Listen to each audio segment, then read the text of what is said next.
అధికారం లేనటువంటి పవన్ కళ్యాణ్ గారు, ఆర్థికంగా అంతగా బలంగా లేనటువంటి పవన్ కళ్యాణ్ గారు ఒక జిల్లా మొత్తాన్ని ఏ విధంగా ఆయన దత్తత తీసుకొని దాన్ని డెవలప్ చేస్తారు? అదేమన్నా పెద్ద అసాధ్యమైనటువంటి అంశం కూడా కాదు సార్. ఏమీ లేనటువంటి వ్యక్తి ఆర్ఎస్ఎస్ సపోర్ట్తో వచ్చి గుజరాత్ లాంటి దాన్ని రాష్ట్రంలో కాదు దేశంలోనే నెంబర్ 1 స్థానంలో నిలబెట్టినటువంటి పరిస్థితి మనం చూసాం.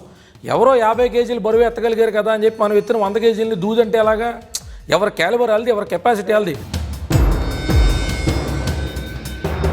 చంద్రబాబు నాయుడు గారి ఏజెంట్గా పవన్ కళ్యాణ్ గారు పనిచేస్తున్నారు అనేటువంటి ఆరోపణ కూడా వాళ్ళు డైరెక్ట్ చేస్తున్నారు. పచ్చగా అమ్మలోడికి లోకం అంతా పచ్చ కనబడద్దు అన్నట్టు నరేంద్ర మోడీ గారికి సరెండర్ అయిపోయాడు కాబట్టి కేసుల విషయం ఏది పురోగతి చెందటటువంటి అభియోగం కూడా ఉన్నది. దానికి సంబంధించి మా పార్టీ అధినేత మేమేం మాట్లాడట్లేదు జగన్మోహన్ రెడ్డి గురించి. మేము ఏదన్నా సమస్యను పట్టుకున్నామంటే దాని అంతం దాకా కూడా నిలబడతాం. స్పెషల్ స్టేటస్ మీద ఇప్పటికీ కూడా మా గ్రౌండ్ వర్క్ జరుగుతుంది. మేము మా జనాదరణని జనబలాన్ని కూడా ఒక ఛానలైజ్డ్ ఎనర్జీ రూపంలో మేము ఫోకస్ చేసుకోవడం కోసం మా ప్రయత్నాలు ఆ దిశగా అడుగులు పడుతున్నాయి. పవన్ కళ్యాణ్ గారు ఏర్పాటు చేసేటువంటి సభలకి కొంతమంది తెలుగుదేశం వాళ్ళే వాహనాలు సమకూరుస్తున్నారు, ఆహార ఏర్పాట్లు ఇవన్నీ చూస్తున్నారు అనేటువంటిది ఒక ఏమంత అరేంజ్మెంట్లు చేసుకుంటామని చేయడానికి. ఇప్పుడుదా జరిగిన ప్రతి సభలో మా పార్టీ అధినేత ఒకటే పట్టుకుని మైక్ పట్టుకుని మాట్లాడతాడు. ఆయన 2 వాటర్లు తాగుతాడు, 2 వాటర్ బాటిల్ తాగుతాడు, కారు ఎక్కుతారు, వచ్చేస్తాడు. ఇలాంటి ఎలిగేషన్స్ ఇంకే అవి మానుకోవాలి. ఆ రకమైనటువంటి డైవర్సిఫైడ్ పొలిటికల్ స్ట్రాటజీస్ని మానుకోవాలి. జనం విసిగెత్తిపోయి ఉన్నారు. తెలుగుదేశం నుంచి కొంచెం అటాక్ మొదలైంది, అది మీరు గమనించారా? పార్టీలో చర్చించారా? అది 100%. ఇప్పుడు చింతమనేని ప్రభాకర్ గారు డైరెక్ట్గా ఇందులో మాట్లాడుకోవడం ఏం లేదు. ఫస్ట్లో వచ్చేదన్న మాట్లాడినప్పుడు కేసీఆర్ నాని గారు పవన్ కళ్యాణ్ గారి నుంచి మాట్లాడడం, చంద్రబాబు నాయుడు గారితో అక్షంతలు వేయించి కూడా అందరికీ విదితమే. ఓ చేతితో జనసేన జెండా, ఓ చేతితో టీడీపీ జెండా పట్టుకుని ఆయన క్యాన్వాసింగ్ వెళ్ళిన ఫోటోలు కూడా మా వాళ్ళు రిలీజ్ చేశారు. ఏదో ఈశ్వరుడు నోరిచ్చాడు కదా అని చెప్పి వాళ్ళ పార్టీ అధినేత దగ్గర ఏదో మంచి మార్కులు కొట్టేద్దాం అనే దురభిప్రాయంలో మా పార్టీ అధినేత గురించి చీప్గా మాట్లాడి వాళ్ళ పార్టీ అధినేత దగ్గర వాళ్ళే చీప్ అవుతున్నారు. తెలుగుదేశం వాళ్ళని పూర్తిగా స్థాయిలో తిప్పికొట్టలేనటువంటి పరిస్థితి ఉన్నది కదా.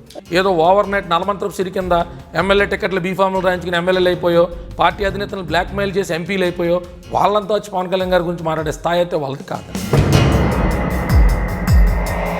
భవిష్యత్తులో వైఎస్ఆర్సీపీతో కలిసి పనిచేసే అవకాశాలు ఏమైనా ఉన్నాయా అంటారా? ఏదన్నా కూడా ప్రజలకు మంచి జరుగుతుందని మా పార్టీ అధినేత విశ్వసిస్తే ఆయన యొక్క విశ్వాసానికి కట్టుబడి ఉంటుంది తప్ప ఇండివిజువల్గా మాకు టేస్ట్, స్మెల్ ఆర్ డిఫరెన్షియేషన్ మాకు ఉండదు. మా పార్టీ అధినేత చూపించేటువంటి రుచులే మాకు రుచులు, వాసనలే సువాసనలు. ఆయన ఏం చేస్తే మాకు అదే పారమార్థికం. వాళ్ళ అన్ననే ఆయన గెలిపించుకోలేనటువంటి వ్యక్తి ఏ విధంగా తాను అధికారంలోకి వస్తాడు, ఏ విధంగా తన అభ్యర్థిని గెలిపించుకోగలడు? చిరంజీవి గారికి చరిష్మా లేదనేటువంటి విషయం, లేదా పవన్ కళ్యాణ్ గారు రోజు ప్రచారంగా దాని మీద ఎఫెక్ట్ చూపించలేదనేటువంటి విషయం, ఏదో ఓకదంపుడిగా మాటలు మాట్లాడుకుంటే 4 రకాల సాటిస్ఫాక్షన్ ఉంటుందని మాట్లాడడం తప్ప పవన్ కళ్యాణ్, చిరంజీవి స్టేట్లో డిసైడింగ్ పాలిటిక్స్ చేయగలుగుతారు లేదనేటువంటి సంగతి ప్రజలందరికీ తెలుసు.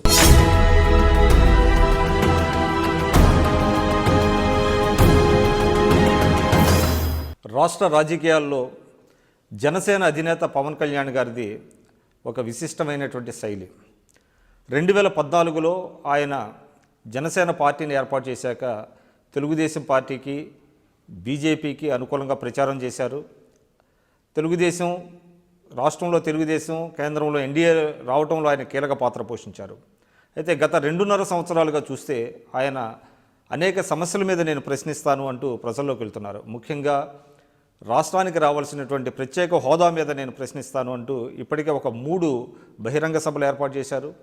అయితే విచిత్రంగా ఆయన తెలుగుదేశం అధినేతను కాకుండా కింది స్థాయి అంటే మంత్రులను కానివ్వండి, మిగతా వాళ్ళని ఆయన టార్గెట్ చేయటం, అదేవిధంగా కేంద్ర స్థాయిలో మోడీ గారి మీద కాకుండా ప్రభుత్వాన్ని విమర్శించడం, ఇవన్నీ కొన్ని అనుమానాలకు తావిచ్చేటట్టుగా ఉందనేటువంటిది ప్రతిపక్షాల ఆరోపణ. ముఖ్యంగా వైఎస్ఆర్సీపీ కానివ్వండి, మిగతా వాళ్ళు కూడా ఎవరైతే ఉన్నారో వాళ్ళు పవన్ కళ్యాణ్ గారు నథింగ్ బట్ చంద్రబాబు నాయుడు గారికి ఏజెంటు అనేటువంటి ఒక తీవ్రమైనటువంటి విమర్శ కూడా వస్తుంది.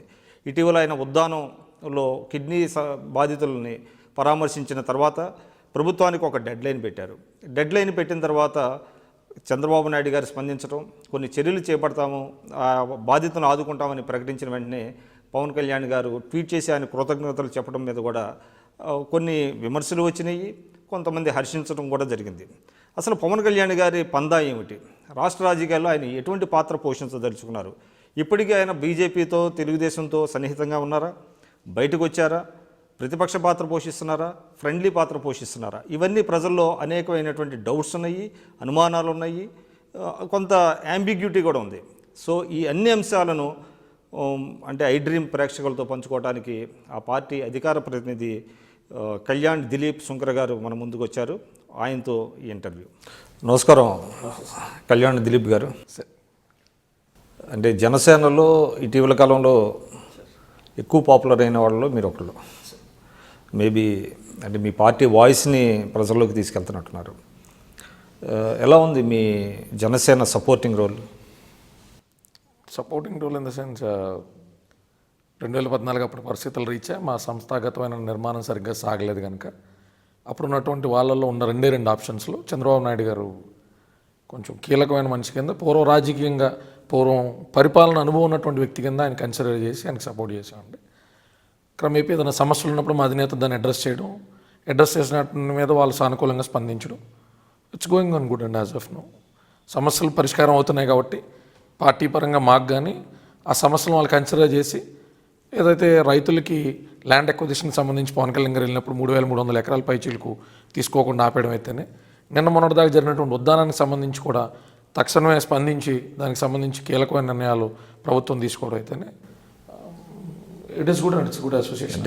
అంటే నేను అడిగింది ఏంటంటే, ఒక రాజకీయ పార్టీగా జనసేన వర్క్ చేస్తుందా, లేకపోతే తెలుగుదేశం పార్టీకి సపోర్టింగ్ రోల్ స్టిల్ ప్లే చేస్తున్నదా అనేటువంటి అనుమానం ఇవాళ మొత్తం తెలుగు రాష్ట్రాల్లో కానివ్వండి, ఎస్పెషల్లీ ఆంధ్రప్రదేశ్ రాష్ట్ర ప్రజల్లో వస్తున్నటువంటిది. అంటే సపోర్టింగ్ రోల్ ప్లే చేస్తుంది తెలుగుదేశానికి జనసేన. ప్లే చేస్తుంది. I think it's not the right term. పూర్తి స్థాయి రాజకీయ శక్తి కింద మేము ఆవిర్భవించి 2019లో మా అంతటా మేము ఇండివిజువల్గా పార్టిసిపేట్ చేస్తామన్న సంగతి సర్దార్ గబ్బర్ సింగ్ సినిమా తర్వాత పలు ప్రముఖ మీడియా ఛానల్ ఇంటర్వ్యూల్లో స్వయంగా మా పార్టీ అధినేత, పార్టీ చీఫ్ శ్రీ పవన్ కళ్యాణ్ గారు నొక్కి ఒక్కాలించి చాలాసార్లు చెప్పడం జరిగింది. సార్, మా పార్టీ నిర్మాణం అయితే జరుగుతుంది, అంతర్గతంగా మా పార్టీకి సంబంధించినటువంటి కీలకమైన నిర్ణయాలు కూడా తీసుకోవడం జరిగింది ఆల్రెడీ. 2017-18 నా ప్రశ్న చాలా సూటిగా ఉందండి. మేము ఇండివిజువల్గా ఉంటాం, సపోర్టింగ్ రోల్లో ఉంటాం. కానీ అంటే ఇవాళ రాష్ట్రంలో జనసేన ప్లే చేస్తున్నటువంటి రోలు అంటే ఒక ఇండివిజువల్ పార్టీలాగా కాకుండా, అంటే మీది మిత్రపక్షంగా మీరు 2014లో మీరు సపోర్ట్ చేసిన మాట వాస్తవమే.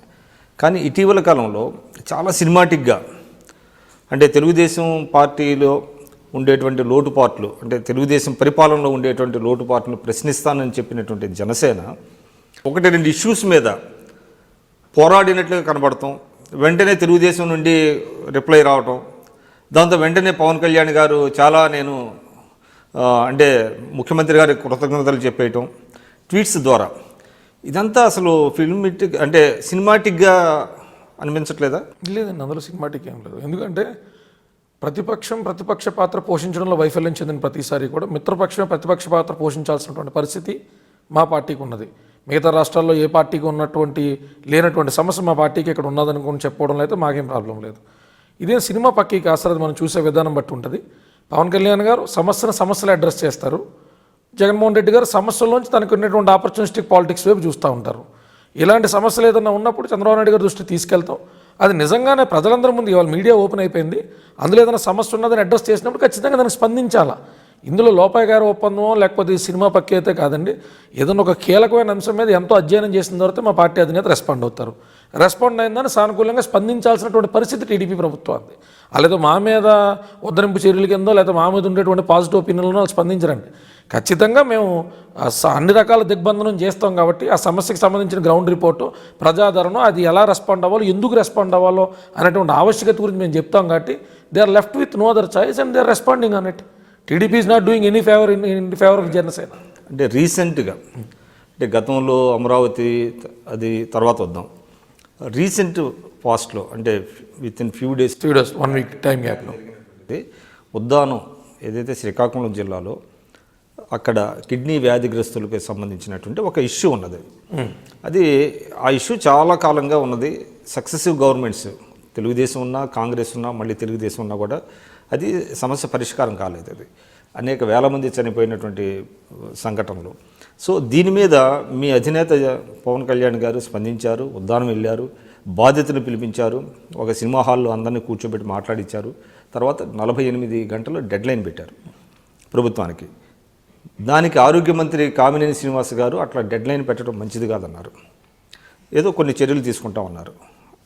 చంద్రబాబు నాయుడు గారు రాజాం వెళ్ళారు వేరే పని మీద, దీని మీద కూడా కాదు. ఆయన ఒక ప్రకటన ఇచ్చారు, ఇక్కడ ఏదో RO ప్లాంట్లు పెడతాము, తర్వాత డయాలసిస్ సెంటర్స్ ఏర్పాటు చేస్తాం, ఫారిన్ నుంచి కొంతమంది డాక్టర్ని తీసుకొచ్చి చేస్తాం అని కొన్ని హామీలు ఇచ్చారు.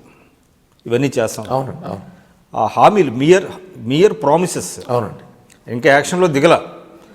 జస్ట్ ప్రామిస్లు ఇవ్వగానే మీ అధినేత వెంటనే ట్వీట్స్ ఇచ్చేసి చాలా కృతజ్ఞతలు చంద్రబాబు నాయుడు గారు అని, అంటే ఆయన మీద నమ్మకం ఉంది, విశ్వాసం ఉంది అనేటువంటి ట్వీట్లు చెప్పేశారు. అంటే నేను అనేది ఏంటంటే, ఎందుకు ఈ ప్రశ్న చెప్పాలంటే ప్రజల్లో కూడా కొన్ని అనుమానాలు ఉన్నాయి. ఎందుకంటే దీనికి ఇంతగా చేయాల్సిన అవసరం లేదు. ఆయన ఒక సమస్యని వెంటనే ఆయన ఒక ఫైల్ తీసుకెళ్ళి ముఖ్యమంత్రి గారికి ఇచ్చి, సార్ ఇది ఇలా ఉంది అని అంటే ఆయన ఏదో కొన్ని చర్యలు తీసుకునేవాళ్ళు.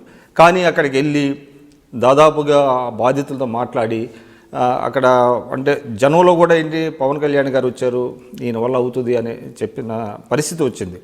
దీనికి వెంటనే ఆయన ట్వీట్స్ ద్వారా కృతజ్ఞతలు చెప్పేటువంటి ప్రభుత్వానికి ఆయన సపోర్ట్ చేస్తున్నాడా, లేకపోతే ప్రతిపక్షంగా మీరు అన్నారు ప్రతిపక్షంగా ప్రశ్నిస్తున్నారా అనేటువంటి అనుమానం కలగట్లేదా? ఇందులో అనుమానం ఏం లేదు సార్. ఇందా నుంచి అదే చెప్తున్నాను నేను.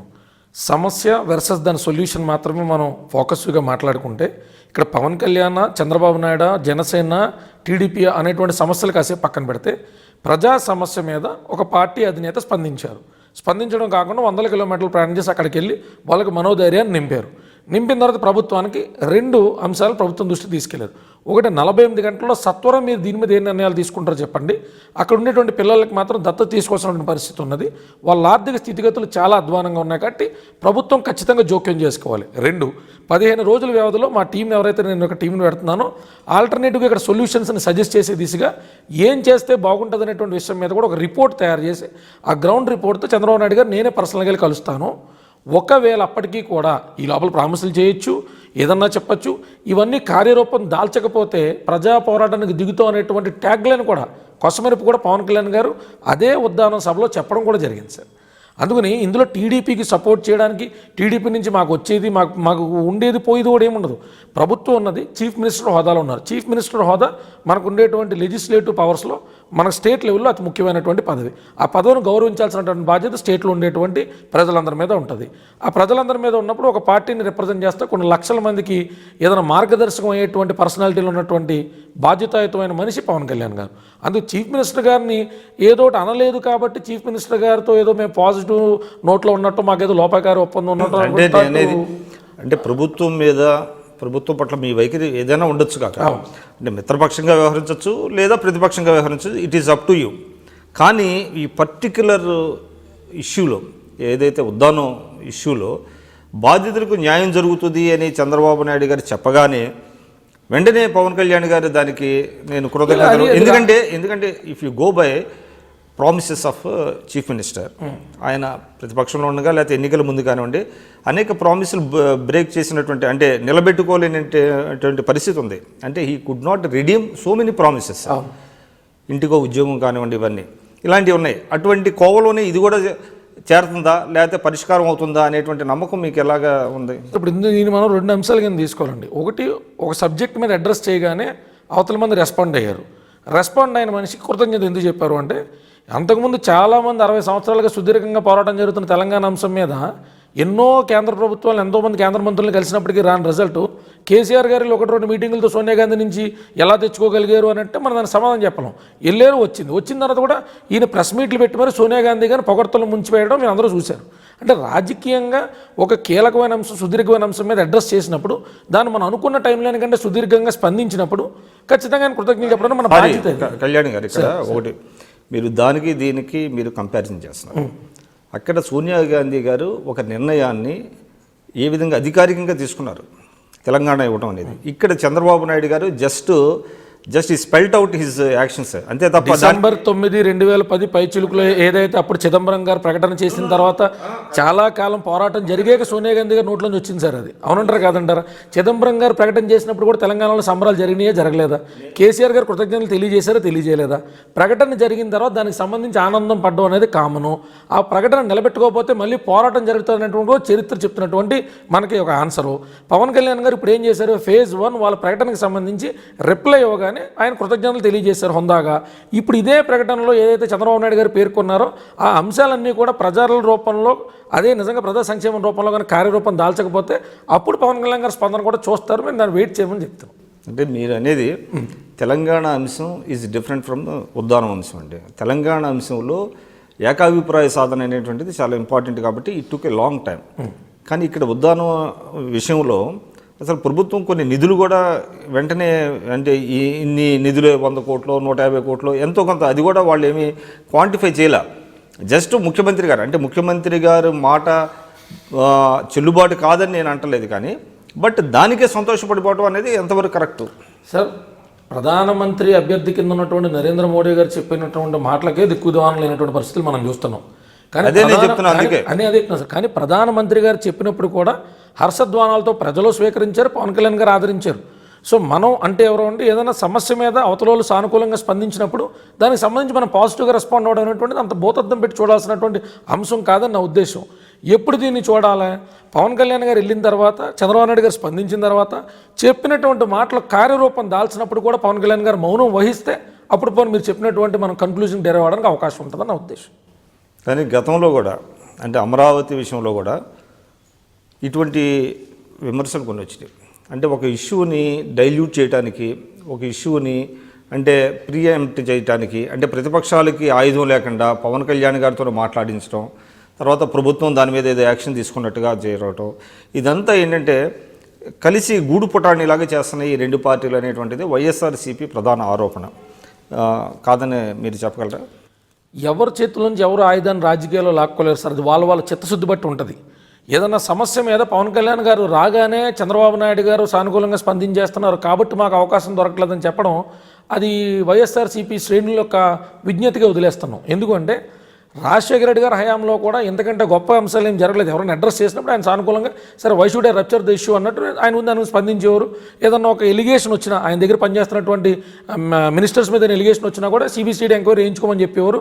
అంటే మినిస్టోరియల్ కేటగిరీలో, చీఫ్ మినిస్టర్ కేటగిరీలో ఉండే మనిషి దేని గురించి అయినా పాజిటివ్గా స్పందిస్తాం అనేటువంటిది అదొక మంచి పరిణామం తప్ప అదేదో మా పార్టీకి తిప్పి చుట్టి మేమేదో లోపాయకారి ఒప్పందంలో వెళ్తున్నాం అనేటువంటి విధానంలో మా మీద నిలబడేటువంటి మాత్రం అది వైఎస్ఆర్సీపీ శ్రేణులకు తగినటువంటి విషయం. అంటే వాళ్ళు డైరెక్ట్గా చెప్తున్నారు వైఎస్ఆర్సీపీ అయితే ఆయన ఏజెంట్ అనేటువంటి మాట కూడా మాట్లాడుతున్నారు. చంద్రబాబు నాయుడు గారి ఏజెంట్గా పవన్ కళ్యాణ్ గారు పనిచేస్తున్నారు అనేటువంటి ఆరోపణ కూడా వాళ్ళు డైరెక్ట్ చేస్తున్నారు. పచ్చగామర్లోకి లోకం అంతా పచ్చ కనబడద్దు అన్నట్టు నరేంద్ర మోడీ గారికి సరెండర్ అయిపోయాడు కాబట్టి కేసుల విషయం ఏది పురోగతి చెందడం అభియోగం కూడా ఉన్నది. దానికి సంబంధించి మా పార్టీ అధినేత మేమేం మాట్లాడట్లేదు జగన్మోహన్ రెడ్డి గురించి. మేమేమంటామంటే రాజకీయాల విమర్శలు ప్రతి విమర్శలు సహజంగానే శృతి మించి రాగానే పడకూడదు అంటాం. ప్రజా సమస్యలు సాల్వ్ అవుతున్నాయా లేదనేటువంటి అంశం మీద ప్రతిపక్ష నాయకుడు మాట్లాడకపోగా ప్రజాపక్షంలో ఉన్నటువంటి మేము ప్రజాపక్షం కింద ఏదైనా మాట్లాడతా, ఒకవేళ పాలకపక్షంలో ఉన్నటువంటి ప్రభుత్వాలు ఏదైనా దాని గురించి సానుకూలంగా స్పందిస్తే లోపాయ గారు ఒప్పందం పెట్టుకున్నటువంటి నింద కరెక్ట్గా, దానివల్ల మాకు వచ్చేటువంటి ప్రత్యక్షమైన ఉపయోగం ఏముంటుంది సార్? అది పైగా చంద్రబాబు నాయుడు ప్రభుత్వాన్ని తెలియదా? మేము బలపడే కొద్దీ కూడా వాళ్ళకే కొరకలేని కొయ్యలవుతున్న సంగతి తెలియదా? నేను చెప్పే అంశం ఏంటంటే పవన్ కళ్యాణ్ గారు ఎత్తుకునే ప్రతి అంశం కూడా అష్టదిగ్బంధనం చేసిన విధానంలో పాలకపక్షాన్ని ఉంచుతుంది కాబట్టి అంతకు మించి రెస్పాండ్ అవడానికి అవకాశం లేదు. కాబట్టి దీన్ని రప్చర్ చేసుకుంటే పవన్ కళ్యాణ్ అనేటువంటి వ్యక్తి ఏదో తూతు మంత్రం కింద వచ్చే వ్యక్తి కాదు.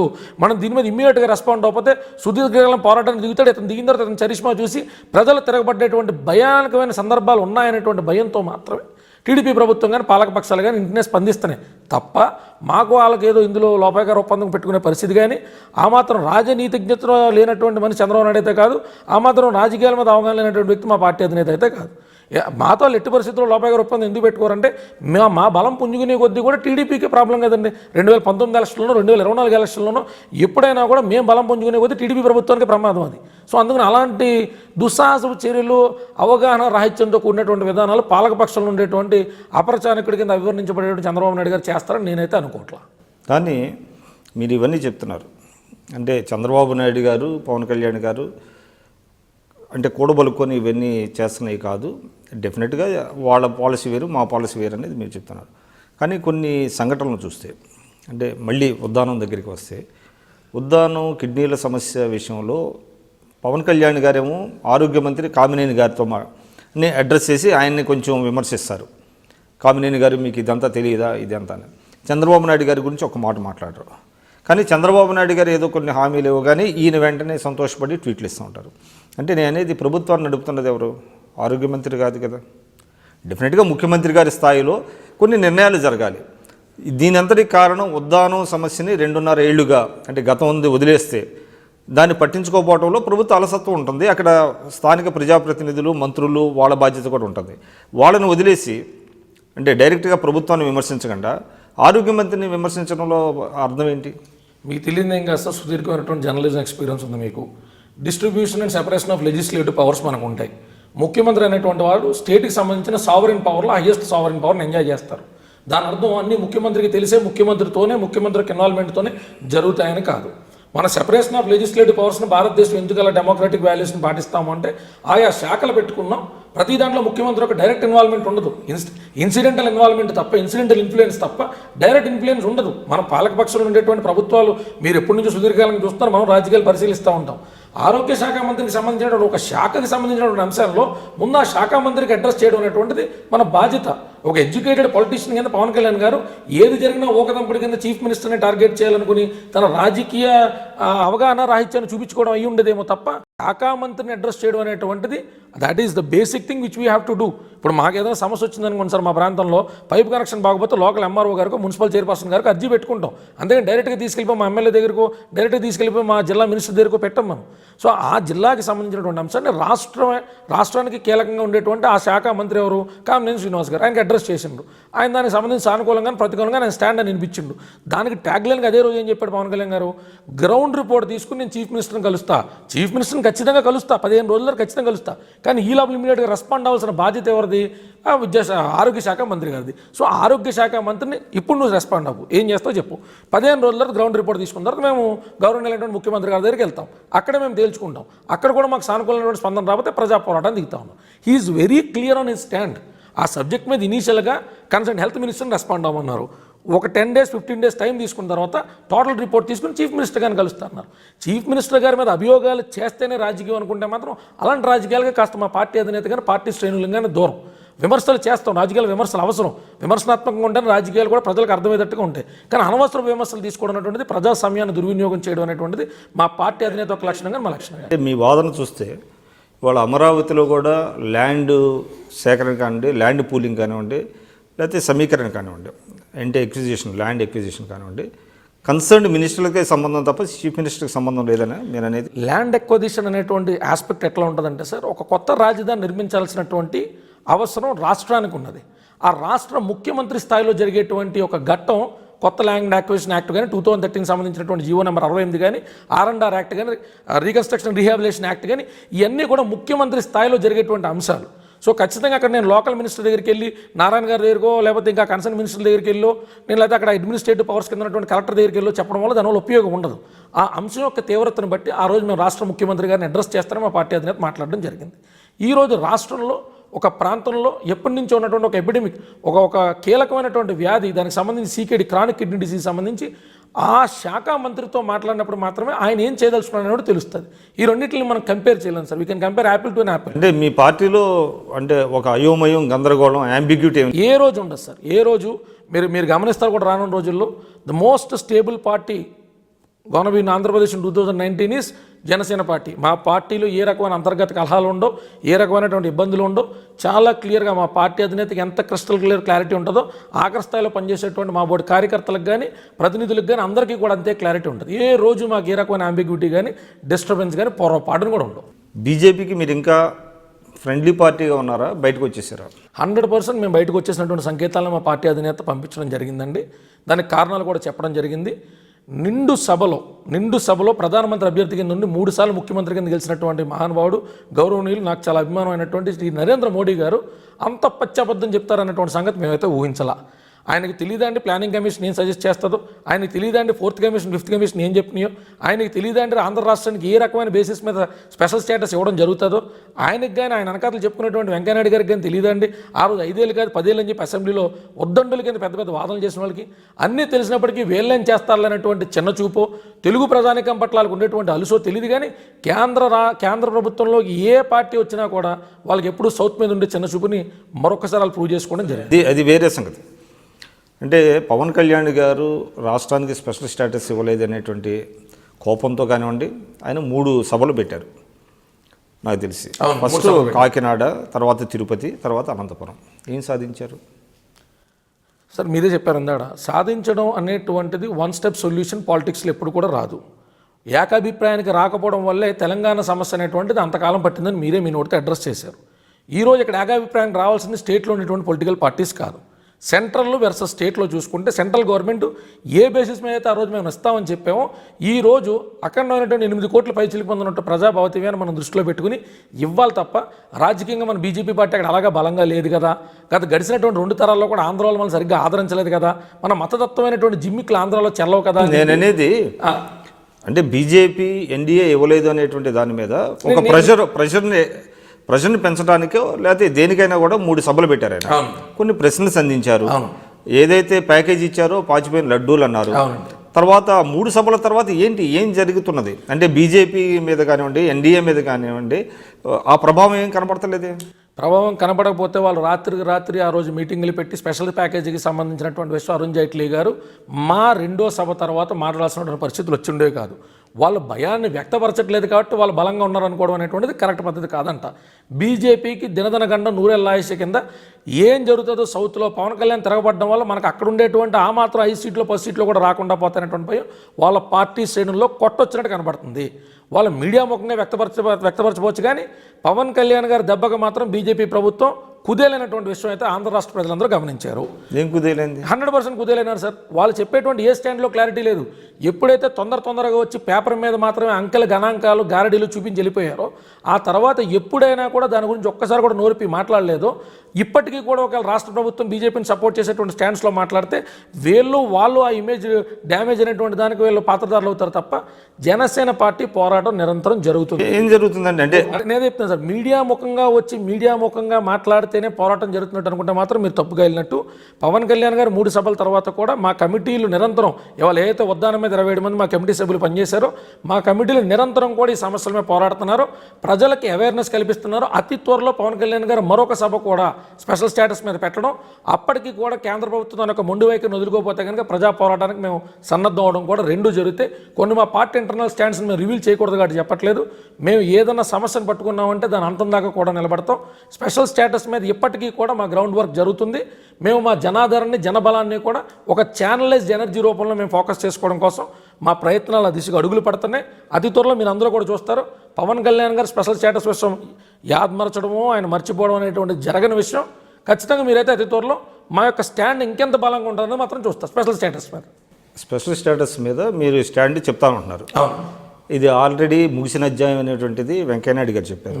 నిన్న మొన్న ముఖ్యమంత్రి గారు ఏమంటారంటే, మనకి స్పెషల్ ప్యాకేజీ ఎస్పెషల్లీ పోలవరం వచ్చినందునే మనం దాన్ని పక్కన పెట్టాము రాష్ట్ర ప్రయోజనాల దృష్ట్యా అన్నారు. ఇంకా మీరేం చేయగలుగుతారు? రాష్ట్ర ప్రయోజనాలు అంటే చంద్రబాబు నాయుడు గారు వెరీ కేటగారికల్గా చెప్పేశారు, స్పెషల్ ప్యాకేజీని ఒప్పుకున్నందువల్లే పోలవరం వచ్చింది, స్పెషల్ స్టేటస్ వల్ల అయితే రాదు అనేది ఆయన చెప్పారు. బీజేపీ వాడు ముగిసిన అధ్యాయం అన్నారు. మీరేమో ఇంకా పోరాడుతున్నాం అంటున్నారు. 3 సభలు పెట్టారు. 3 సభలు పెట్టిన తర్వాత కూడా అక్కడ స్పష్టత లేదు. తర్వాత మోరోవర్ ఏమైందంటే పవన్ కళ్యాణ్ గారి మీద చాలా అంటే బిట్టర్గా, అంటే కనీసం ఆయనకి కనీస అవగాహన లేదు అనేటువంటి దాంట్లో చంద్రకాంత్ సింగ్ అనే ఆయన చంద్రకాంత్ దాస్ ఎవరైతే బీజేపీ రాష్ట్ర వ్యవహారాలు ఇన్ఛార్జ్ ఉన్నాడో ఆయన అటాక్ చేశారు చాలా లెవెల్స్లో. అంటే బీజేపీ వాళ్ళు ఇంకా ఆయనకి మేము సమాధానం చెప్పలేము, చెప్పినా అర్థం కాదు అనేటువంటిది ఆయన్ని చాలా బీలిటిల్ చేస్తాం మాట్లాడుతున్నారు బీజేపీ వాళ్ళు, అంటే పవన్ కళ్యాణ్ గారిని. ఈ నేపథ్యంలో ఇంకా మీకేముంది, ఇంకా ఏ విధంగా ఈ పోరాటాన్ని ముందు తీసుకెళ్తారు? AP BJP in-charge Siddharthnath Singh గారో లేకపోతే ఇంకా ప్రముఖులు వాళ్ళు వచ్చి 4 ప్రెస్ మీట్లు పెట్టేసి బడా పవన్ కళ్యాణ్ గురించి మాట్లాడేసి వెళ్ళిపోయినంత మాత్రాన పవన్ కళ్యాణ్ చరిష్మానో పవన్ కళ్యాణ్కి ప్రజా సమస్యల మీద ఉండేటువంటి నిబద్ధతను ప్రజలు శంకించే పరిస్థితి అయితే లేదు sir. Point number 1, Chandrababu Naidu గారు గౌరవనీయమైనటువంటి ముఖ్యమంత్రి గారు పోలవరం ప్రాజెక్ట్ అనేటువంటిది స్పెషల్ ప్యాకేజ్ వల్లే వచ్చింది కాబట్టి నేను స్పెషల్ స్టేటస్ వద్దనుకున్నానని చెప్పడం మరి ఆయన ఒక రాజకీయ పరిజ్ఞానానికి అది అర్థం పడుతుంది. ఆయన ఏం చెప్పారనేది ముఖ్యంగా బైఫర్కేషన్ యాక్ట్లో ఒక ఇండివిజువల్ సెంట్రల్ లెవెల్ ప్రాతిపదిక మీద ఆ ప్రాజెక్ట్ని కంప్లీట్ చేస్తామని చెప్పిన తర్వాత దానికి స్పెషల్ స్టేటస్తోనో స్పెషల్ ప్యాకేజ్తోనో సంబంధం అయితే లేదు. అదే నేను చెప్పబోతున్నాను. అంటే ఎట్లా కాదు, ఒక్క నిమిషం ఉండండి. మీరు తెలుగుదేశం పార్టీ తరఫున ప్రచారం చేశారు, బీజేపీ తరఫున ప్రచారం చేశారు, ఓట్లు ఇచ్చారు పవన్ కళ్యాణ్ గారు. ఇవాళ స్పెషల్ కేటగిరీ విషయంలో బీజేపీ తన స్టాండ్ చాలా స్పష్టంగా చెప్పింది. తెలుగుదేశం ఆల్మోస్ట్ చెప్పేసింది. అయినప్పటికీ మీ స్టాండ్ ఏంటి అంటే ఆ రాజకీయ పార్టీల పట్ల మీ స్టాండ్ ఏంటో మీరు చెప్పలేకపోతున్నారు. 100% మేము క్లియర్గా చెప్తున్నాం. అధినేత కూడా చెప్పాడు సార్, ఒకవేళ మేము అనుకున్నటువంటి డ్యూరేషన్ మా పార్టీ అధినేత 3 సభలు పెట్టినప్పుడే చెప్పాడు, 1 ఇయర్ 2 ఇయర్ 3 ఇయర్ ప్లాన్లో ఏ లెవెల్స్లో మేము దాన్ని చేసుకుంటూ వెళ్తామని సంగతి అని క్లియర్ చెప్పాడు. తిరుపతి సభలో చాలా సుస్పష్టంగా చెప్తూనే కాకినాడ సభలో కూడా మళ్ళీ మెన్షన్ చేశాడు. ఫస్ట్ లెవెల్లో నేనే పోరాటం చేస్తా, నేనే దాని మీద ప్రెజరైజ్ చేస్తా, సెకండ్ లెవెల్లో జనాలందరినీ దాంట్లో ఇన్వాల్వ్ చేస్తా, థర్డ్ లెవెల్లో డైరెక్ట్ పోరాటానికి రోడ్లు ఎక్కడం జరుగుతుంది అనేటువంటి సంగతిని ఆయన చెప్పినటువంటి విషయాన్ని మనం జప్తీ చేసుకోవాల్సిన అవసరం ఉంది. లెవెల్స్లో మేము పోరాటం చేస్తా ఉన్నాం తప్ప ఆరేదో సినిమా పక్కీలో మా అధినేత వచ్చేసి కమాన్ చూసేసుకుందాం, కమాన్ చేద్దాం, జనాలను రెచ్చగొట్టే రాజకీయాలకి మేము దూరం, దీన్ని ఒక 3 ఫేజ్ లెవెల్లో మనం దాన్ని కంప్లీట్ చేసుకుందామని ఆ రోజు చాలా చక్కగా చెప్పినటువంటి మాట మీద ఈరోజు మేము నిలబడి ఉన్నాం. ఎంతకాలం పడుతుంది? 1 ఇయర్ డౌన్ ద లేన్ మీరు ఖచ్చితంగా చూస్తారు. 12 నెలల 14 నెలల వ్యవధిలో ఖచ్చితంగా మరొకసారి జనసేన ప్రభంజనాన్ని స్పెషల్ స్టేటస్ మీద చూస్తారు. ప్రజల భవితవ్యం సార్ అది, ప్రజలకి భవిష్యత్తే స్పెషల్ స్టేటస్. స్పెషల్ ప్యాకేజ్ అనేటువంటిది ఇండస్ట్రియల్ ప్యాకేజ్ చెప్పిన దాంట్లో కూడా క్లారిటీ లేదు. 2,23,000 కోట్ల పైచిలుకు అని చెప్పినటువంటి ఏదైతే అంకెల గ్యారెంటీ ఉందో అది మీరు చెప్పాలి కదా. చెప్పాం సార్, చెప్పాం. అది అట్లా కాదు, మీరు జనసేన ప్రతినిధిగా అధికార ప్రతినిధిగాను మీరు మాట్లాడచ్చు. బట్ ఒక పార్టీ అధ్యక్షుడిగా జనసేన అధినేతగా పవన్ కళ్యాణ్ గారు తెలుగుదేశం పార్టీ స్టాండ్ అంటే తెలుగుదేశం ప్రభుత్వం ముఖ్యమంత్రి గారు ఏదైతే చెప్పారో నిన్నగాక మొన్న పోలవరం మనకి స్పెషల్ స్టేటస్ వల్ల వచ్చేది కాదు, స్పెషల్ ప్యాకేజీ ఒప్పుకున్నందువల్లే పోలవరం వచ్చింది అని చెప్పినప్పుడు కూడా ఆయన ఈ did not spell out his stand కదా. మా పార్టీ అంతర్గతమైనటువంటి నిర్మాణ దశలో ఉంది కాబట్టి ఇప్పటికిప్పుడు మా అధినేత ఏం మాట్లాడినా కూడా అది తప్పుడు సంకేతాలను పంపించడం మా పార్టీకే కాకుండా ప్రజలను కూడా మేమాంసలో పెట్టేటువంటి పరిస్థితి ఉంది కాబట్టి ఖచ్చితంగా వెళ్తాయి సార్. ఇప్పుడు మా పార్టీలో మా పార్టీ అధినేత ఇంకొంతమంది మాత్రమే పబ్లిక్ రిప్రజెంటేటివ్స్ కింద కనబడుతున్నాం. ఇలాంటి తరుణంలో రాష్ట్ర ప్రభుత్వాన్ని కార్నర్ చేసేటువంటిగా వాళ్ళు ఇస్కో అంటే ఈయన డిస్కో అన్నట్టు ఆయన ప్రతి మాటని కౌంటర్ చేస్తే సంస్థాగతమైన నిర్మాణాలు అనేటువంటి మా పార్టీని కార్నర్ చేయడమో మమ్మల్ని ఇబ్బంది పెట్టడం, ప్రజలకు ఏదైతే శ్రేయస్సు చేయాలని చెప్పి సుదీర్ఘకాలం మేము ప్లాన్ చేసుకుంటూ వెళ్తున్నామో అవన్నీ డిస్ట్రాక్టివ్ అనాలిసిస్లోకి వెళ్ళే అవకాశం ఉంది. కాబట్టి మా పార్టీ నిర్మాణం అతి త్వరలో కంప్లీట్ అయిపోతుంది.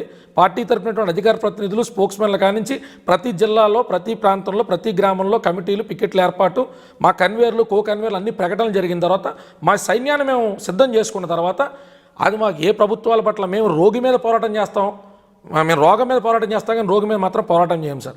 అందుకని మాకు ఏ పార్టీల మీద వ్యక్తిగతమైనటువంటి దోషంలో కంపల్సరీ రాజకీయ లబ్ధి కోసం మేము వాళ్ళు ఏమన్నా వాళ్ళని కార్నర్ చేయాలనేటువంటి దశ ఉండదు. ప్రజా సమస్యల మీద ఇచ్చిన ప్రతి మాట కూడా, మేనిఫెస్టోలో చెప్పిన ప్రతి మాట కూడా ఎంతవరకు సాధ్యమైతే అంతవరకు సాధ్యమైనంత వరకు నెరవేర్చాల్సిన బాధ్యత టీడీపీ ప్రభుత్వం మీద ఉంటుంది. మా పార్టీ అధినేత దానికి కట్టుబడి ఉన్నారు. ఒకవేళ నెరవేర్చిన పరిస్థితుల్లో, ఒకవేళ ఇవాళ ఇచ్చిన మాటే కాదు సార్, మేనిఫెస్టోలో చెప్పినయో ప్రజలకు ఏదైతే ఆమోదదాయకంగా రోజు అనిపించి పవన్ కళ్యాణ్ గారు మాటలు నమ్మి ఓట్లేశారో అవన్నీ కార్యరూపం దాల్చినప్పుడు చంద్రబాబు నాయుడు గారైనా, టీడీపీ ప్రభుత్వమైనా, ఏ ప్రభుత్వమైనా ఒకటే తీరులో మా పార్టీ అధినేత కానీ పార్టీ కానీ నిలబడతాం, తిరగబడతాం, ప్రశ్నిస్తాం. ఇప్పుడు జనసేన పార్టీకి అంటే పవన్ కళ్యాణ్ గారు ఏర్పాటు చేసేటువంటి సభలకి కొంతమంది తెలుగుదేశం వాళ్ళే వాహనాలు సమకూరుస్తున్నారు, ఆహార ఏర్పాట్లు ఇవన్నీ చూస్తున్నారు అనేటువంటిది ఒక అంటే అభియోగం కానివ్వండి, లేకపోతే ఎలిగేషన్ కానివ్వండి, వాట్ ఎవర్ ఇట్ ఈస్, అది ఎంతవరకు కరెక్ట్? అది పచ్చి అబద్ధం సార్. ఎందుకంటే ఇక్కడ మీకు అమరావతిలో సభ జరిగితే అక్కడ విజయవాడ సెంట్రల్లో ఎమ్మెల్యే బోండా ఉమా గారు భోజనాలు క్యారేజీలు పంపించారు, వెహికల్స్ పెట్టారన్నారు. నిన్న కాక మొన్న ఉద్దానంలో జరిగిన దానికేమో పంచకర్ల రమేష్ గారు, ఆయన తెలుగుదేశం ఎమ్మెల్యే, ఆయన వెహికల్స్ అవన్నీ పెడితే అక్కడ తెలుగుదేశం వాళ్ళే ఆయన మీద కంప్లైంట్ చేసి కొన్ని క్లిప్పింగ్స్ కూడా పంపించారు, పేపర్ క్లిప్పింగ్స్ అనేటువంటిది కూడా వచ్చింది. ఆయన ఆల్రెడీ ప్రెస్ కాన్ఫరెన్స్ కూడా పెట్టారు, అంటే నాకేం సంబంధం లేదు ఇటువంటిది. అంటే తెలుగుదేశం ఎమ్మెల్యేలు కొంతమంది టచ్లో ఉన్నారా మీకు? తెలుగుదేశం అయినా ఏ పార్టీ అంటే మన వైఎస్ఆర్సీపీ అయినా, బీజేపీ అయినా, ఎవరైనా వ్యక్తిగతంగా ఎవరు పబ్లిక్ రిప్రజెంటేటివ్ అయినా ఏ పార్టీలో ఉన్నా వాళ్ళకంటూ అభిమాన నేతలు ఉంటారు, అభిమాన నాయకులు ఉంటారు, అభిమాన సినీ యాక్టర్లు ఉంటారు, అందరూ ఉంటారు. పరిచయం లేకుండా సభ్య సమాజంలో మనం తిరగలేం. పవన్ కళ్యాణ్ గారు పెట్టే సభకే ఫస్ట్ ఆఫ్ ఆల్ ఎంత ఖర్చు అవుతుందండి? ఇండివిజువల్గా ఒక మనిషి స్టేజ్ ఎక్కుతాడు, ఒక స్టేజ్ 2 మైకులు కావాలా, ఆయన 4 వాటర్ బాటిల్ తాగుతాడు, ఆ వాటర్ బాటిల్ తప్ప ఆయన ఎక్కడికి వెళ్ళినా భోజనం చేసేది ఉండదు. ఆయన లైట్ థియేటర్ అందరికీ తెలిసిందే. ఆయన వెనకాల వెళ్ళేటువంటి సైన్యం కూడా పట్టుమని 10 మందిని దాటి ఉండరు. వచ్చే లక్షలాది మంది జనాభా అందరూ కూడా పవన్ కళ్యాణ్ గారి మీద అభిమానంతో వచ్చేటువంటి మా పార్టీ కార్యకర్తలు, మెగా ఫ్యామిలీ పవన్ కళ్యాణ్ గారికి సంబంధించినటువంటి అభిమానులు తప్ప మేము ఎవరికైనా బిర్యానీ ప్యాకెట్ బీర్లు వేసి తరలించుకెళ్ళేటువంటి పరిస్థితి మాకు లేదు. అంత ఆర్థికంగా బలంగా ఉన్నటువంటి అవినీతిపరమైనటువంటి పార్టీ కూడా మాది కాదు. ఎవరైనా మాకు వచ్చి ప్రత్యేకంగా అక్కడ మాకు హెల్ప్ చేయాల్సినటువంటి విధానంలో ఏమంత అరేంజ్మెంట్లు చేసుకుంటామని చేయడానికి ఇప్పుడుదా జరిగిన ప్రతి సభలో మా పార్టీ అధినేత ఒకటే పట్టుకుని మైక్ పట్టుకుని మాట్లాడతాడు. ఆయన 2 వాటర్లు తాగుతాడు, 2 వాటర్ బాటిల్ తాగుతారు, కారు ఎక్కుతారు, వచ్చేస్తాడు. ఇలాంటి ఎలిగేషన్స్ ఇంకే అవి మానుకోవాలి. ఆ రకమైనటువంటి డైవర్సిఫైడ్ పొలిటికల్ స్ట్రాటజీస్ని మానుకోవాలి. జనం విసిగెత్తిపోయి ఉన్నారు. పవన్ కళ్యాణ్ గారు ఎక్కడి నుంచి సొంత ఖర్చులతో ఫ్లైట్ ఛార్జెస్ పెట్టుకుని వెళ్తే చంద్రబాబు నాయుడు గారు స్పెషల్ ఫ్లైట్ వేయించారు. అంటే ఇక్కడ వినపడుతున్నది ఏంటంటే తెలుగుదేశంలో ఉన్నటువంటి ఒక సామాజిక వర్గానికి చెందినటువంటి ఎమ్మెల్యేలు పవన్ కళ్యాణ్ గారికి లోపాయికారిగా సహాయ సహకారాలు అందిస్తున్నారు అనేటువంటిది ఒక అభియోగం. ఎంతవరకు కరెక్ట్ అది? ఒక సామాజిక వర్గం అనేటువంటి అంశాన్ని అయితే నేను ఖచ్చితంగా ఖండిస్తానండి. పవన్ కళ్యాణ్ గారికి అన్ని సామాజిక వర్గ నేతల నుంచి కూడా ఇలాంటి ఒక నిజమైన నేత, నిస్వార్థమైన నేత పరిపాలనలోకి వస్తే ప్రజలకి మంచి జరుగుతుంది అనేటువంటి కాన్ఫిడెన్స్లో ఉన్నమాట వాస్తవం. అది బీజేపీయా, టీడీపీయా, వైఎస్ఆర్సీపీ అనేటువంటి పార్టీ బైఫ్లికేషన్ పక్కన పెడితే పవన్ కళ్యాణ్ గారికి అన్ని పార్టీల్లో కూడా ఎగ్జిస్టింగ్ సిట్టింగ్ ఎమ్మెల్యేల్లో కూడా చాలా మంచి పేరు, చాలా మంచి మద్దతు కూడా ఉన్నది. అది ఎంపీల్లో కూడా ఉన్నది మంచి మద్దతు. అది మా పార్టీ అధినేత యొక్క సెల్ఫ్ ఎస్టీమ్ని చూసి, ఆయన క్యారెక్టర్ని చూసి, ఆయన ఎథికల్ వాల్యూస్ని, మోరల్ వాల్యూస్ని చూసి వచ్చినటువంటి అట్రాక్షన్ తప్ప ప్రత్యేకంగా ఏదో గుడిపోటాన్ని చేద్దాం అనేటువంటి రాజకీయాలు మా నేతకు ఉండవండి. అలాంటి ఆలోచన కూడా ఆయన చేయడు. ఓవర్ నైట్ ఏదో ఎమ్మెల్యేని పోగేసేద్దాం, ఏదో అవిశ్వాస తీర్మానం ప్రవేశపెడదాం, ఓవర్ నైట్ ఎమ్మెల్యే సీఎం అయిపోదాం అనేటువంటి ధోరణి ఆయనకు ఉండదు. ఆయన రియలిస్టిక్ పాలిటిక్స్కి దగ్గరికి వెళ్తారు. అభిమానులకి అన్ని పార్టీల్లో ఉన్నారు. అంటే పవన్ కళ్యాణ్ గారి ఇంటిగ్రిటీని మనం క్వశ్చన్ చేయలేం. ఎందుకంటే ఆయన అంటే యాస్పర్షన్స్ని మనం ఆయనకు ఆపాదించలేం. అయినప్పటికీ ఆయన కులాలు లేవు, నాకు మతాలు లేవు, నేను అందరి వాడిని, లేకపోతే ఇట్లాగే చెప్తున్నాడు ఆయన కులరహితం. అయినప్పటికీ కూడా పవన్ కళ్యాణ్ గారి పట్ల ఆయన సొంత సామాజిక వర్గానికి చెందినటువంటి వాళ్ళు, అంటే అధికార పార్టీలో ఉన్నటువంటి వాళ్ళు ఆయన చుట్టూ ర్యాలీ అవుతున్నారు అనేటువంటిది ఒక వినపడుతున్నది. అది ఒక రాంగ్ నోషన్ మాత్రమే సార్. ఫస్ట్ ఆఫ్ ఆల్ ఆయన అయితే ఎవరిని ఎంటర్టైన్ చేయరు. యువకుల్ని, ఉత్సాహవంతుల్ని, యువ రక్తాన్ని మాత్రమే పార్టీలు అత్యధికంగా నింపాలి. సో లాంగ్ స్టాండింగ్ పాలిటిక్స్ చేయడానికి అదొక్కటే మార్గం కూడా. వయసు మిగిలినటువంటి రాజకీయ నేతలను 2-3 సార్లు ఆల్రెడీ చట్టసభలకు వెళ్ళొచ్చేసిన వాళ్ళను తీసుకొచ్చి పెట్టడం వల్ల కొత్త రక్తానికి, పాత వాళ్ళకి ఆ కాన్ఫ్లిక్ట్స్ వల్ల పార్టీ అనేటువంటిది డిస్టర్బ్ అవుతుంది. కాబట్టి సాధ్యమైనంత వరకు, అంటే మనం 100 ఆలోచించవచ్చు, రియలిస్టిక్ పాసిబిలిటీస్ ఎంత ఉంటాయో, ఎంత సాధ్యమైతే అంత కొత్త రక్తంతో మాత్రమే పార్టీ యొక్క భౌగోళిక నిర్మాణం కంప్లీట్ 360 డిగ్రీ ప్రిపరేషన్ అనేటువంటి చేసే దిశగా ఆయన ఆలోచనలు ఉన్నట్టు ఆయన సన్నిహితులందరికీ తెలిసినటువంటి విషయం. ఈ పాత నేతలు ఎవరైనా ఉంటే మోరల్గా, అంటే సరదా గారు వచ్చి హాయిలో ఉండి పవన్ కళ్యాణ్ గారు అలా ఉన్నారంటే ఆయన క్యాజువల్గా మాట్లాడితే మాట్లాడుండొచ్చు తప్ప ఏదో ఎగ్జిస్టింగ్ పొలిటీషియన్స్ ఎవరితోనో కూడా కంటిన్యూస్గా టచ్లో ఉంటాం, ఈ ప్రభుత్వంలో ఏం జరుగుతుందని చెప్పి అంతర్గతమైన విషయాలని అడగడం, తెలుసుకోవడం, అలాంటి పాలిటిక్స్కి పవన్ కళ్యాణ్ గారు దూరం ఉండి అవి అయితే తీవ్రంగా ఖండించాల్సిన విషయాలు. ఇటీవల కాలంలో మన రాష్ట్ర రాజకీయాలను చూస్తే పవన్ కళ్యాణ్ గారి పట్ల, అంటే ఎలక్షన్స్ టైంలో అధికారంలోకి వచ్చిన తర్వాత తెలుగుదేశం ఆయన పట్ల కొంత కృతజ్ఞతాపూర్వకంగా ఉండటం, ఎవరూ ఏమి మాట్లాడకపోవడం ఉన్నది. కానీ ఇటీవల కాలంలో ఎప్పుడైతే ఆయన కొన్ని ఇష్యూస్ మీద ప్రశ్నించడం మొదలుపెట్టారో, అదేవిధంగా బీజేపీ పట్ల డిమానిటైజేషన్ కానివ్వండి, మత అసహనం కానివ్వండి, ఇటువంటి అంశాలు వచ్చినప్పుడు ఆయన తన గళాన్ని విప్పగానే తెలుగుదేశం నుంచి కొంచెం అటాక్ మొదలైంది. అది మీరు గమనించారా? పార్టీలో చర్చించారా? అది 100%. ఇప్పుడు చింతమనేని ప్రభాకర్ గారు డైరెక్ట్గా ఇందులో మాట్లాడకపోవడం ఏం లేదు. ఫస్ట్లో వచ్చేదన్న మాట్లాడినప్పుడు కేసీఆర్ నాని గారు పవన్ కళ్యాణ్ గారి నుంచి మాట్లాడడం, చంద్రబాబు నాయుడు గారితో అక్షంతలు వేయించి కూడా అందరికీ విదితమే. ఇవాళ మొన్న ఏదో ఇంటర్వ్యూలో మాట్లాడుతున్నప్పుడు ఆయన ఎవరండి, ఆయన చింతమనేని ప్రభాకర్ గారు కూడా పవన్ కళ్యాణ్ గెలిపించడానికి అంటే మా పార్టీ వాళ్ళు ఇమీడియట్గా ఆయన ఎన్ని ఓట్లతో గెలిచాడు, 2009లో, 2014 ఎన్ని ఓట్లతో గెలిచాడు, ఆ డిఫరెన్స్ ఎవరి వల్ల వచ్చింది, ఆయన సామాజిక వర్గ బలం అనుకుంటే ఆయన సామాజిక వర్గం ఎంతమంది ఉన్నారు, మొత్తం రిపోర్ట్లు బయటది సోషల్ మీడియాలో హల్చల్ చేశారు. ఓ చేతితో జనసేన జెండా, ఓ చేతితో టీడీపీ జెండా పట్టుకుని ఆయన క్యాన్వాసింగ్ వెళ్ళిన ఫోటోలు కూడా మా వాళ్ళు రిలీజ్ చేశారు. ఏదో ఈశ్వరుడు నోరిచ్చాడు కదా అని చెప్పి వాళ్ళ పార్టీ అధినేత దగ్గర ఏదో మంచి మార్కులు కొట్టేద్దాం అనే దురభిప్రాయంలో మా పార్టీ అధినేత గురించి చీప్గా మాట్లాడి వాళ్ళ పార్టీ అధినేత దగ్గర వాళ్ళే చీప్ అవుతున్నారు. ఎండ్ ఆఫ్ ది డే మా పార్టీ అధినేత చేసిన మంచి ఏంటనేటువంటిది జగమెరిగిన సత్యం. అందరికంటే ముఖ్యంగా వాళ్ళ పార్టీ చీఫ్ అయినటువంటి చంద్రబాబు నాయుడు గారికి క్లియర్గా తెలుసు. అది కింద స్థాయిలో ఉండేటువంటి ఎమ్మెల్యే లెవెల్లో మనుషులు వాళ్ళ కొంత డిసిప్లినరీ మెజర్ సరిగ్గా లేకపోవడం, చంద్రబాబు నాయుడు గారు ఒక ఆంతరంగికాన్ని సరిగ్గా ఎరగకుండా ఏది పడితే అది మాట్లాడడం అనేటువంటిది వాళ్ళ యొక్క పొలిటికల్ కెరీర్ని వాళ్ళు డ్యామేజ్ చేసుకున్నారు తప్ప అదైతే మాకు, మేము అలాంటి తీవ్రంగా కూడా పట్టించుకోండి. వాళ్ళు చెప్పినటువంటి అంశాలు మేము కౌంటర్ చేస్తాం. అంటే దానికి మీ సమాధానం ఏంటి? కౌంటర్ ఇచ్చాం కదా. అంటే అట్లా కాదు, వాళ్ళు అనేది ఏంటంటే మామూలు జనరల్ ఎలక్షన్స్, అంటే అసెంబ్లీ ఎలక్షన్స్ 2014 ఎలక్షన్స్ కంటే ముందు జరిగినటువంటి మున్సిపల్ ఎలక్షన్స్ కానివ్వండి, స్థానిక సంస్థల ఎన్నికల్లో తెలుగుదేశం తన బలంతోనే గెలిచింది. కాబట్టి అప్పుడు పవన్ కళ్యాణ్ మాకు ప్రచారం చేయలేదు, కాబట్టి పవన్ కళ్యాణ్ ప్రచారం చేయకపోయినా మేము అధికారంలోకి వచ్చి ఉండేవాళ్ళం 2014లో అని అంటున్నారు. దానికి మీ సమాధానం ఏంటి? అది మూర్ఖమైనటువంటి వాదన అండి. రాజకీయాల్లో అనుభవం లేనటువంటి మాటలు మాట్లాడే విషయం. అంటే సుదీర్ఘకాలం ఏజాన్ నెట్వర్క్ కింద రాజకీయాల్లో ఆ మాటలు మాట్లాడాలంటే ఉండుండొచ్చు, కానీ అది నిజంగా రాజకీయాల మీద లోతైన విశ్లేషణ లేని మాటలు. ఎందుకంటే జనరల్ బాడీ ఎలక్షన్స్కి మనకు లోకల్లో జరిగే ఎలక్షన్స్కి చాలా డిఫరెన్స్ ఉంటుంది. లోకల్లో జరిగే ఎలక్షన్స్లో లోకల్ క్యాండిడేటు, క్యాస్టు, క్రీడు, రకరకాల ఫ్యాక్టర్స్ ఇన్ఫ్లుయెన్స్ అవుతాయి. ఆనాటి సామాజిక పరిస్థితులు ఏంటండి, రాష్ట్రం ఇటు వెళ్తుందో తెలియని పరిస్థితి, రాష్ట్రం విడిపోతే ఎలాంటి పరిస్థితి ఉందో తెలియని పరిస్థితి. కొంత సంస్థాగతంగా క్యాడర్ నిర్మాణం ఉన్నటువంటి పార్టీస్లో అప్పటికి రిలయబుల్ ఫ్యాక్టర్ కింద జగన్మోహన్ రెడ్డి గారిని తీసుకోలేనటువంటి పరిస్థితుల్లో క్యాస్టు, క్రీడు, లోకల్ క్యాండిడేట్ ఇన్ఫ్లుయెన్స్ ఇలాంటి రకరకాల ఫ్యాక్టర్స్ వల్ల టీడీపీ వస్తే వచ్చుండొచ్చు కాక దాన్ని జనరల్ బాడీ ఎలక్షన్స్తో పోల్చడం అనేటువంటిది ఏ రాజకీయ విశ్లేషణ అడిగినా కూడా పక్కుమని నవ్వేటువంటి సందర్భం అది.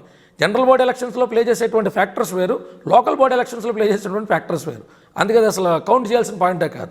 Point it self is wrong. కానీ అంటే ఇక్కడ మనం ఒక విషయాన్ని చెప్పాల్సిన అవసరం ఉంది. అంటే స్థానిక సంస్థల ఎన్నికల్లో మీరు చెప్పారు, అంటే స్థానిక సంస్థల ఎన్నికలను కానివ్వండి, మున్సిపల్ ఎన్నికలను కానివ్వండి, ప్రభావితం చేసే అంశాలు వేరు, అసెంబ్లీలో జరిగినప్పుడు ప్రభావితం చేసే అంశాలు వేరు అనేటువంటిది చెప్పారు. అంటే ఇక్కడ మనం 2014 ఎన్నికల్లో చూస్తే చంద్రబాబు నాయుడు గారే స్వయంగా కొంతమంది సీనియర్ నేతలను తీసుకుని వెళ్ళి పవన్ కళ్యాణ్ గారి ఇంటికి వెళ్ళి ఆయన మద్దతు కోరారు. ఆయన మద్దతు కోరిన తర్వాతనే మీరు పవన్ కళ్యాణ్ గారు బహుశా అనుకోవటం ఒకే వేదికను పంచుకొని ఎన్నికల్లో. కానీ ఈ అంశాన్ని మీరు అంటే తెలుగుదేశం వాళ్ళని పూర్తిగా స్థాయిలో తిప్పికొట్టలేనటువంటి పరిస్థితి ఉన్నది కదా? అట్లేం లేదండి. ఖచ్చితంగా ఏ రోజన్నా ఎవరు మాట్లాడినా కూడా మాకు ఉండేటువంటి ఆప్షన్స్లో అది యూట్యూబ్ వీడియోస్ అయితేనే లేదా మీడియా ముఖంగా అయితేనే పార్టీ కార్యకర్తల కింద యాక్టివ్గా ఉండే వాళ్ళందరం కూడా 100కి 200 సార్లు తిప్పికొడుతున్నాం. ఎందుకు అంటే అది మాట్లాడకూడనటువంటి మాటలు, అనైతికమైనటువంటి చర్యలు, ఏరు దాటిన తర్వాత తెప్పదగిలేసేటువంటి చర్యలు ఎవరు చేసినా కూడా చిన్న పవననే పెద్ద గారితోనే కొడతాం. బరాబర్ మేము తీసుకునే డెసిషన్లో మా పార్టీ చీఫ్ చేసినటువంటి సహాయాన్ని మర్చిపోయి గనక ఏదన్నా అధికార అహంకారంతో మాట్లాడితే మాత్రం ఇమ్మీడియట్ యాక్షన్ ఉంటుంది. ఖచ్చితంగా ప్రజల నుంచి, పవన్ కళ్యాణ్ గారి అభిమానుల నుంచి తిరుగుబాటు అయితే మాత్రం చవి చూస్తారు. మా పార్టీ అధినేత చేసినటువంటి మంచిని గుర్తు పెట్టుకుని తీరాల్సిందే. ఎందుకంటే అది నైతిక బాధ్యత. మా పార్టీ అధినేత ఆ రోజు వర్షంలో తెరిచి ఎండకిండి చెల్లో వాళ్ళందరితో పాటు ట్రావెలింగ్ చేసి ప్రజలకి మంచి జరుగుతుందనే ఒకే ఒక ఉద్దేశంలో అప్పటికి రిపోర్ట్లన్నీ కూడా జగన్మోహన్ రెడ్డి గారికి ఫేవర్గా ఉన్నప్పటికీ కూడా 1,29,70,000 పైచిలకు ఓట్లతో చంద్రబాబు నాయుడు గారు గెలిచి కేవలం 2% మార్జిన్తో జగన్మోహన్ రెడ్డి గారు మేము గెలిచారంటే 15కి 15 సీట్లు కూడా మేము వెస్ట్ గోదావరిలో అయితేనే, ఈస్ట్ గోదావరిలో అయితేనే బ్లంట్గా పవన్ కళ్యాణ్ గారు చెప్పారని రాయలసీమలో అయితేనే ఎన్నో ప్రాంతాల్లో కొన్ని పాకెట్స్లో టీడీపీ గెలవడమే కష్టమైనటువంటి పాకెట్స్లో just because charisma of our particular leader Pawan Kalyan గారు వాళ్ళు మాత్రమే గెలిచారనేటువంటి సంగతి వాళ్ళ పార్టీ అధినేతగా నుంచి అనుభవజ్ఞులైనటువంటి వాళ్ళ పార్టీలో ఉండేటువంటి ప్రతి ఒక్క నేతకి తెలిసింది. కార్యకర్తల స్థాయి నుంచి ఏదో ఓవర్ నైట్ నలమంత్రపు సిరి కింద ఎమ్మెల్యే టికెట్లు బీఫామ్లు రాయించుకుని ఎమ్మెల్యేలు అయిపోయో, పార్టీ అధినేతలను బ్లాక్మెయిల్ చేసి ఎంపీలు అయిపోయో వాళ్ళంతా వచ్చి పవన్ కళ్యాణ్ గారి గురించి మాట్లాడే స్థాయి అయితే వాళ్ళది కాదండి. అంటే భవిష్యత్తులో మళ్ళీ తెలుగుదేశాన్ని సపోర్ట్ చేసే అవకాశం ఉందా జనసేన? తెలుగుదేశం పార్టీయా, బీజేపీ పార్టీయా అనేటువంటిది ఇండివిజువల్గా పార్టీ సిద్ధాంతాలతో భారీ ఎత్తి మేము ఆకర్షితులైపోయి 2014లో కూడా చేయలేదు సార్. అలాగే 2019లో కూడా చేయమండి. ఆ రోజునటువంటి సామాజిక పరిస్థితుల రీత్యా పూర్వ రాజకీయ అనుభవం ఉండి, పూర్వ రాజకీయ అనుభవంతో పాటు పూర్వ పరిపాలన అనుభవం ఉన్నటువంటి నేత, ఒక సీనియర్ ఆఫ్ ఏపీ అక్కడ ఉన్నారు కాబట్టి ఆయన ద్వారా కొంచెం అడ్మినిస్ట్రేషన్ అనేటువంటిది సానుకూలంగా సాగుతుంది. నేను వచ్చి ఓట్లు చీల్చి జగన్మోహన్ రెడ్డి వచ్చినా, జగన్మోహన్ రెడ్డికి పవన్ కళ్యాణ్ గారికి తేడా ఉన్నదండి. 10 ఏళ్ళ నుంచి ఆయన రాజకీయాలు ఉన్నప్పటికీ కూడా ప్రజాపక్షాన్ని నిలబడి ఆయన చేసింది ఏం లేదు. తండ్రి చాటు కొడుకు కిందే పెరిగిండు. ఆయన వ్యాపార సామ్రాజ్యాన్ని విస్తరణ చేసుకుండు. ప్రాక్టికల్గా మాట్లాడుకుంటే పవన్ కళ్యాణ్ గారికి ఎంత ఎక్స్పీరియన్స్ ఉంది, జగన్మోహన్ రెడ్డి గారికి ఎంత ఎక్స్పీరియన్స్ ఉంది. ఆయనకంటే 2 పర్యాయాల ముందు ఎంపీ అయిన ఆయన, అంతకుమించి ఆయన ప్రత్యేకమైన రాజకీయ అనుభవం అయితే ఏం లేదు. అంటే ఇక్కడ వైఎస్ జగన్ గారితో పోల్చడం అనేది ఇది అప్రస్తుతం. అంటే మేము తీసుకున్న నిర్ణయం కూడా ప్రజలకి మంచి. అంటే 2019లో కూడా 2019లో జనసేన ఆన్ ఇట్స్ ఓన్ పోటీ చేస్తుందా, లేకపోతే మళ్ళీ తెలుగుదేశంతో సైల్ అవుతుందా? సాధ్యాలను మా అధినేత బేరీజు వేసుకుంటున్నారండి. మా అధినేత అయితే 100% పార్టిసిపేషన్కి అయితే సుముఖంగా ఉన్నారు. పార్టిసిపేట్ చేసి తీరుతాం. అది ఎవరితో పాటు ట్రావెల్ చేస్తాం అన్నటువంటిది కాలమే నిర్ణయిస్తుందండి. మీరు ఇందాక ఒక మాట చెప్పారు, అంటే మాకు ఇంకా యంత్రాంగం నిర్మించుకోలేదు, నిర్మాణ దశలో ఉంది అని అంటున్నారు. మరి నిర్మాణం అంతా పూర్తి కాకుండానే ఇష్యూస్ మీద ఎందుకు చేయాలి? నిర్మాణం అంతా కంప్లీట్ చేసుకున్న తర్వాత మీరు మాట్లాడచ్చు కదా. నిర్మాణం అనేటువంటిది మా పార్టీకి సంబంధించినటువంటి అంతర్గతమైన విషయం సార్. అంటే సైన్యం అంతా నిర్మించేదాకా రాజు రాజ్యంలో ఉన్నటువంటి సమస్యల మీద కేంద్రీకృతం చేయకూడదు తన మనసుని అనుకుంటే అది అవివేకం అవుతుంది. కానీ అది దానివల్ల ఒక అయోమయం, ఒక అస్పష్టత ఉన్నది. ఏ రకమైన అయోమయం లేదు సార్. మా పార్టీ కేడర్ నిర్మాణం అయితే జరుగుతున్నది. అధినేతని విమర్శిస్తుంటేనే మీరు తిప్పికొట్టలేనటువంటి పరిస్థితిలో ఉన్నారు కదా. 200% మేము తిప్పికొడుతున్నాం సార్. మీరు పొలిటికల్ డిబేట్లు కూడా గమనిస్తూ ఉంటారు. ఎవ్వరూ కూడా మా పార్టీ అధినేత గురించి లేని మాటలు మాట్లాడి మైండ్ గేమ్ రాజకీయాలు ఆడాలనుకుంటే మాత్రం మేము ఉపేక్షించే పరిస్థితి లేదు. లేని మాటలు మాట్లాడి లేని అభియోగాలు మోపితే మాత్రం ఆధారాలతో సహా ఇవాళ దాకా మా సక్సెస్ రేట్ కూడా జనసేన పార్టీ తరఫున పబ్లిక్లో కూడా మా పెనట్రేషన్ అంతే బాగుంది. అకారణంగా పవన్ కళ్యాణ్ గారి మీద ఏదో ఒక నింద మోపాలా, పొలిటికల్గా మనం మైలేజ్ పొందాలా, ఆయన ఇమేజ్ని డ్యామేజ్ చేయాలా అనుకునేటువంటి ఆటలు ఇకపై సాగవు. Let it be any party. అంటే అభియోగాలు అంటే కేవలం అంటే ఏదో గాల్లో చేసినటువంటిది కానీ కొన్ని ఆధారాలతో, అంటే కొన్ని చర్యలు మీరు తీసుకుంటున్న చర్యలు, ఉదాహరణకి బీజేపీ మీద ఒక 5 అంశాల్లో ట్వీట్ చేశారు. ట్వీట్ చేయటం వలన వచ్చిన ఫలితం ఏంటి? Result oriented analysis, result oriented criticism అనేటువంటిది ఉంటుంది సార్. రిజల్ట్ ఓరియంటెడ్ క్రిటిసిజాన్ని ప్రతిసారి పాలిటిక్స్ అంటే మీరు అనేది రోహిత్ వేముల గురించి ఆయన క్వశ్చన్ చేశారు, తర్వాత దేశంలో మత అసహనం గురించి చేశారు, తర్వాత అట్లాంటి ఒక 4-5 అంశాల మీద ఆయన చేశారు. అంటే ఎప్పుడో జరిగిపోయినటువంటి వాటి మీద అంటే రాజకీయాల్లో ఎప్పటికప్పుడు స్పందించాల్సిన అవసరం అయితే రాజకీయాల్లో ఉంటుంది. 100% డెఫినెట్గా ఆయా రాజకీయాల స్టాండ్ ఏంటనేది చెప్పాల్సిన బాధ్యత ప్రజలకి చెప్పాల్సిన బాధ్యత ఆయా రాజకీయ పార్టీల మీద ఉంటుంది. కానీ మీరు చూస్తే కొన్ని అంశాలు రోహిత్ వేముల మీద స్పందించాల్సిన టైంలో స్పందించకుండా దాదాపుగా ఒక 1 year తర్వాత స్పందించటం. సార్, దళితుల అంశం అనేటువంటిది ఒక సున్నితమైన అంశం. ఆ రోజు మీడియా ముఖంగా రోహిత్ వేముల గురించి మీ స్టాండ్ ఏంటని అడిగినప్పుడు కూడా నేను దాన్ని పరిశీలిస్తున్నాను, నా మనుషుల్ని అక్కడ పంపించాను, నాకు పూర్తిస్తే దాని మీద ఇన్ఫర్మేషన్ వచ్చిన రోజు, ఈ లోపల ఏదైతే కేంద్ర ప్రభుత్వం అప్పటికప్పుడే వచ్చేసి కంటి తుడుపు చర్యలు చేసిందో అవన్నీ కూడా చేయని రోజు నేను దాని గురించి ఖచ్చితంగా స్పందిస్తానని చెప్పారు. టైమ్ అండ్ ఆల్ మనం ఒక అంశాన్ని గుర్తుపెట్టుకోవాల్సినటువంటి అవసరం ఉంటుంది సార్. హెడ్లైన్స్లో వచ్చినటువంటి వార్తే ఆ రోజు కరెంట్ అఫైర్ అయినట్టు, అది లాస్ట్ పేజీలోకి వెళ్ళిపోయినంత మాత్రాన మీడియా దాన్ని లాస్ట్ పేజీలో తీసుకెళ్ళింది కాబట్టి అది మసకబారిపోయినట్టు అనుకుంటే మాత్రం తప్పు సార్. ఎందుకంటే ఇవాళ బులెటిన్లో టాప్ న్యూస్లో వచ్చింది, రేపు పొద్దున్న స్క్రోలింగ్లో రావచ్చు. అలాగా ఆ అంశాలను మనం ఏ రకంగా అది current affair, current not affair అంటాం అనేటువంటిది మన యొక్క వ్యక్తిగతమైనటువంటి ఇంటర్సెప్షన్ బట్టి ఉంటుంది సార్. అది పవన్ కళ్యాణ్ గారు అంశాల మీద స్పందించారు. అదేదో ప్రెస్ మీట్ పెట్టేసి హడావుడి చేసేసి పొలిటికల్ మైలేజ్ తెచ్చుకుందాం అనుకోవాలా. ట్విట్టర్ అనేటువంటి సాధనంలో ఈ అంశాల మీద మీ స్టాండ్ ఏంటని అడిగారు. అంతేగాని అది అన్టైమ్లీ యాక్ట్ అనేటువంటిది నేనైతే అనుకోను. ఎందుకు అంటే రోహిత్ వేముల అనేటువంటి వ్యక్తి దళితుడో కాదనేటువంటి అంశం పక్కన పెడితే ముందు ఒక విద్యార్థి, ఆ విద్యార్థికి కొంతమంది అనుచరులు ఉన్నారు. కాలేజీ యూనివర్సిటీ కూడా ఒక వైస్ ఛాన్సలర్ మీద తిరగబడ్డప్పటికీ కూడా బీజేపీ మొండి వైఖరితో మొన్న తీసుకొచ్చి పెట్టడం కాకుండా నిన్న కాక మొన్న మనిషి మళ్ళీ అవార్డు అనౌన్స్ చేస్తారా అంటే ఇది ఎక్కడ సబ్సైడ్ అయిపోయింది? అది జరుగుతున్నది కానీ మీ పార్టీ మరి స్పందించాలి కదా. స్పందించింది కదా సార్. మా పార్టీ అధినేత ట్విట్టర్లో ట్వీట్ చేశారు, దానికి కొంత టైం లైన్ తీసుకున్నాం. నేను మీకు ఏదైతే చెప్తున్నానో ఈ అంశాలన్నింటి మీద కూడా ఎలక్షన్ దాకా కానీ ఎలక్షన్ తర్వాత కానీ మా పార్టీ ఉన్నంతకాలం కానీ ఏవైతే అంశాలు మేము ఒక్కసారి లేవనెత్తుకున్నామో ఆ అంశాల మీద ప్రజా కోర్టులో ప్రజల హృదయాల్లో దీనికి జస్టిఫికేషన్ జరిగింది అనుకునేదాకా మా పోరాటం కొనసాగుతూనే ఉంటుంది. అంటే ఇటువంటి సమస్య ఒకవైపు సినిమాలు, ఒకవైపు రాజకీయాలు సైమల్టేనియస్గా వెళ్ళటం వలన జరుగుతుందంటారా? ఇందులో సమస్య అంటే ఏం లేదు సార్. సినిమాలు అనేటువంటి ఎంతమంది కమిట్ చేసినటువంటి పూర్తి చేయడం అనేటువంటిది మా అధినేత యొక్క గుడ్ క్యారెక్టర్కి సింబల్. నేను ఒక 2-3 సినిమాలు అయితే సైన్ చేస్తాను, నేను కంప్లీట్ చేసేసిన తర్వాత నేను పూర్తి స్థాయిలో సినిమాలకు దూరంగా ఉంటాను సంగతి ఆయన ఆల్రెడీ క్లియర్గా ఇంటిమేట్ చేశారు. 2 పడవల మీద కాలేజ్ ప్రయాణం చేయాలా అనుకునేటువంటి ఉద్దేశం ఆయనకు కాదు. పూర్తి స్థాయి రాజకీయాల్లోకి వచ్చిన తర్వాత అంత టైం కూడా దొరకదు. ఎందుకంటే 13 జిల్లాలు చాలా డెఫిసిట్లో ఉన్నాం, 17,000 కోట్ల పైసలు డెఫిసిట్లో ఉన్నాం. మనం ప్రభుత్వంలో కూర్చొని లెజిస్లేటివ్ అసెంబ్లీలో మనం కూర్చోవాలన్నా, ఆయన తరపు నుంచి పలానా ఎక్స్ అమౌంట్ ఆఫ్ ఎమ్మెల్యేలు అక్కడికి వెళ్ళి కూర్చోవాలన్నా మా పార్టీ అధినేత నిరంతరం పనిచేయాలా, మేము కూడా పనిచేయాలా. మాకు వర్క్స్ అసైన్ చేయాలా, మంచి చెడులు ఉంటే, దారిపొడుగుత అవమానాలు ఉంటాయి, అవహేళనలు ఉంటాయి, ఇబ్బందులు ఉంటాయి, అన్నింటికి ఫేస్ చేయడానికి సిద్ధపడి ఆయన కానీ ఆయన తరపున మేము కానీ అందరం రాజకీయాల్లోకి వచ్చినాం. సో సినిమాల వల్ల ఇక్కడ సమస్య అనేటువంటిది కాదు సార్. ఆయన ఒక ఆలోచన ఏంటంటే ఒక సమస్య వేడిగా ఉన్నప్పుడు లక్షల మందిని ప్రభావితం చేయగలిగేటువంటి లీడరు ఏదో ఒక బుక్ని మాట్లాడేస్తే, అది ఏదైనా జరగడం జరిగితే, కుర్రోలు ఏదైనా ఆవేశానికి లోనవుతే అది ఎవ్వరికీ మంచిది కాదు. కాబట్టి ఆచితూచి ఆయన మాట్లాడటం అనేటువంటిది ప్రతిపక్ష పాత్ర వహిస్తున్నటువంటి ఒకవేళ వైఎస్ఆర్సీపీ శ్రేణులు ఇంకెవరైనా కూడా దాన్ని ఎద్దేవా చేస్తే అది వాళ్ళ యొక్క విజ్ఞతకు వదిలేస్తాం. ఏదో శవరాజకీయాలు చేయాలన్నట్టు ఏదైనా ఒక ఇన్సిడెంట్ జరగగానే పొలోమంటే ఢిల్లీ నుంచి ఫ్లైట్ వేసుకుని రాహుల్ గాంధీ వచ్చినట్టు, ఎక్కడి నుంచి కార్లు కాన్వాలు వేసుకుని జగన్మోహన్ రెడ్డి పోయినట్టు అట్లా అధినేత చేయడు సార్. ఎందుకంటే ఆ ఈవెంట్లో పవన్ కళ్యాణ్ వెళ్ళి అలాగానే భావోద్వేగంతో రిలేట్ అయినటువంటి ఒక personality, his personality is entirely different. మనం గమనించాల్సినటువంటి అవసరం అది. రాష్ట్ర రాజకీయాల్లో మిగతా వాళ్ళు వెళ్తే పొలిటీషియన్ వచ్చాడు అనుకుంటారు, పవన్ కళ్యాణ్ వెళ్తే సినిమా యాక్టర్ వచ్చాడు అనుకోరు. ఒక సొంత మనిషి వచ్చినట్టు, మా సొంత అన్నగారు వచ్చాడన్నట్టు ఒక భావోద్వేగం, కనెక్టివిటీ కొన్ని లక్షల మంది యువతతో ఉంది.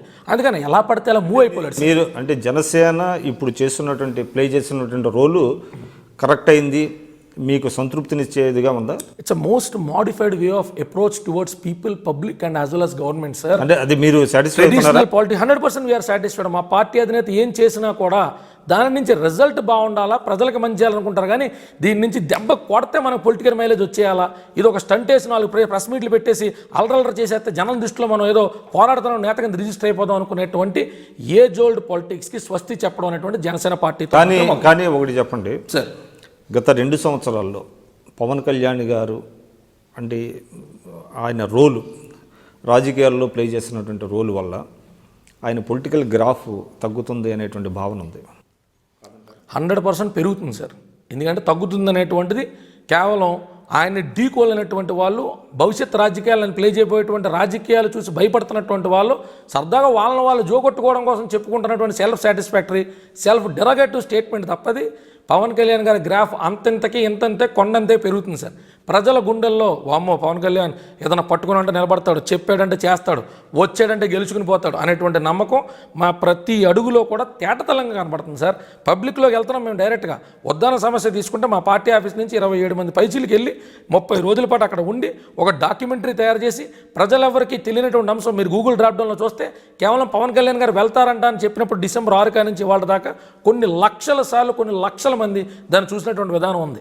అంటే పవన్ కళ్యాణ్ జనాల్ని ప్రభావితం చేయగలిగినటువంటి నేత. ఆయన పొలిటికల్ గ్రాఫ్ ఏ రోజు పడట్లా, రోజు రోజుకి పెరుగుతుందనేటువంటి అంశం భయపడుతున్నటువంటి ప్రతిపక్షాలను, పాలకపక్షాలను చూస్తేనే అర్థమవుతుంది సార్. కళ్యాణ్ గారు ఒక ప్రశ్నకు సమాధానం చెప్పండి. అనంతపురం సభలో పవన్ కళ్యాణ్ గారు మాట్లాడుతూ నేను పోటీ చేస్తాను అనే మాట మాట్లాడారు. అంతే తప్ప మా పార్టీ పోటీ చేస్తుంది, మేము పోటీ చేస్తామనే మాట మాట్లాడలాం. అంటే అర్థం ఏంటి? ఆయన ఒక్కరిలే పోటీ చేస్తారా, లేకపోతే ఆయన పార్టీ తరఫున కొన్ని టికెట్లు ఏమైనా ఇచ్చే అవకాశం ఉందా? 100% ఇస్తారు సార్. ఇప్పుడు లెజిస్లేటివ్ అసెంబ్లీలోకి ఆయన ఒక్కళ్ళే వెళ్ళి ఆయన ఒక్కళ్ళే మాట్లాడేది ఉండదు. కంసేగా ఆయన తరపున 30 మందో 40 మందో 20 మందో వెళ్ళి ఆయన తరపున మాట్లాడితే ప్రజా సమస్యల మీద మేము కొంచెం గట్టిగా మా స్వరాన్ని వినిపించడానికి అవకాశం ఉంటుంది. ఎవరికి బీఫామ్ ఇస్తారో, ఎప్పుడు ఇస్తారో అనేటువంటి అంశాలని this is too early to discuss కాబట్టి ఆయన చెప్పలేదు. నేను పోటీ చేస్తాననే మాట కొన్ని రాంగ్ సిగ్నల్స్ పంపించినట్టుంది. ఎవరైతే ఆశావాహులు ఉన్నారో జనసేన పార్టీ తరఫున పోటీ చేయాలి, జనసేన పార్టీ తరఫున ప్రతినిధులు అవ్వాలి అనేటువంటి కోరిక ఉన్న వాళ్ళు చాలా జిల్లాలో, అంటే 13 జిల్లాల్లో చాలామంది ఉన్నారు, ప్రతి నియోజకవర్గంలో ఉన్నారు ఇన్ఫ్యాక్ట్. కానీ వాళ్ళ మీద చాలామంది చెప్పారు, ఒక్కసారిగా వాళ్ళు అంటే ఒక రకమైనటువంటి డిల్యూజన్లో పడిపోయారు. అరే ఏంటి ఎట్లా అన్నారు, ఆయన ఒక్కళ్ళే పోటీ చేస్తారేమో, మాకు అవకాశాలు రావేమో. ఎండ్ ఆఫ్ ద డే ఎట్లా ఉంటుందండి సార్ సిచ్యువేషను, మనం అంత పని చేస్తున్నాం, అంత ఎఫెక్టివ్ లీడర్షిప్ క్వాలిటీస్ని ఎక్స్పోజ్ చేస్తున్నాం. How can even Pawan Kalyan stop us giving by not giving an opportunity? He have to give us. మనం పని మనం స్ట్రాంగ్గా చేసుకుంటూ వెళ్తా ఉంటే 2019లో మన నియోజకవర్గ ప్రజల నుంచి మాకు అతను నేతృత్వం కావాలనేంత చరిస్మాటిక్ లీడర్షిప్ మనలో ఉంటే పవన్ కళ్యాణ్ గారే కాదు సార్ ఏ పార్టీ అయినా బీఫామ్ రాయడానికి ఎందుకు వెనకడతారు? ఈ మనిషి మన పార్టీ తరపున అసెంబ్లీలో మాట్లాడితే బాగుంటుంది. కానీ అది మీ పార్టీలో చర్చకు వచ్చిందా? చర్చకి ఏం లేదు సార్, అది కేవలం రూమర్స్ మాత్రమే. మా పార్టీలో ఆశావాదులు ఎవరైతే ఉన్నారో ఆ ఆశావాదులందరికీ కూడా నేను కానీ పవన్ కళ్యాణ్ గారు కానీ పార్టీలో ఆల్రెడీ పవన్ కళ్యాణ్ గారి చేత చెప్పబడ్డటువంటి అధికార ప్రతినిధులు కానీ ఎవరు చెప్పినా ఒకటే మాట చెప్తాం, మన పని మనం చేసుకుంటూ వెళ్తామంటే చివరిలో పని మాట్లాడుతుంది. ఆశావాదులం కదా అని చెప్పి ఏదో టికెట్కి 4 రూపాయలు ఖర్చు పెట్టుకోగలుగుతాం కదా అని చెప్పి మన అందరం వెళ్తే అవి ఎలాంటి చారిత్రాత్మక తప్పులు జరుగుతాయో మనకైతే తెలుసు. నాతో కూడా 10 ఏళ్ళ నుంచి ఉంటున్నాడు కదా కుర్రోడు అని చెప్పి నా ఫ్యామిలీతో పాటు వెళ్తున్న కార్ డ్రైవింగ్ సీట్లో అతను కూర్చోబెట్టలేను కదా.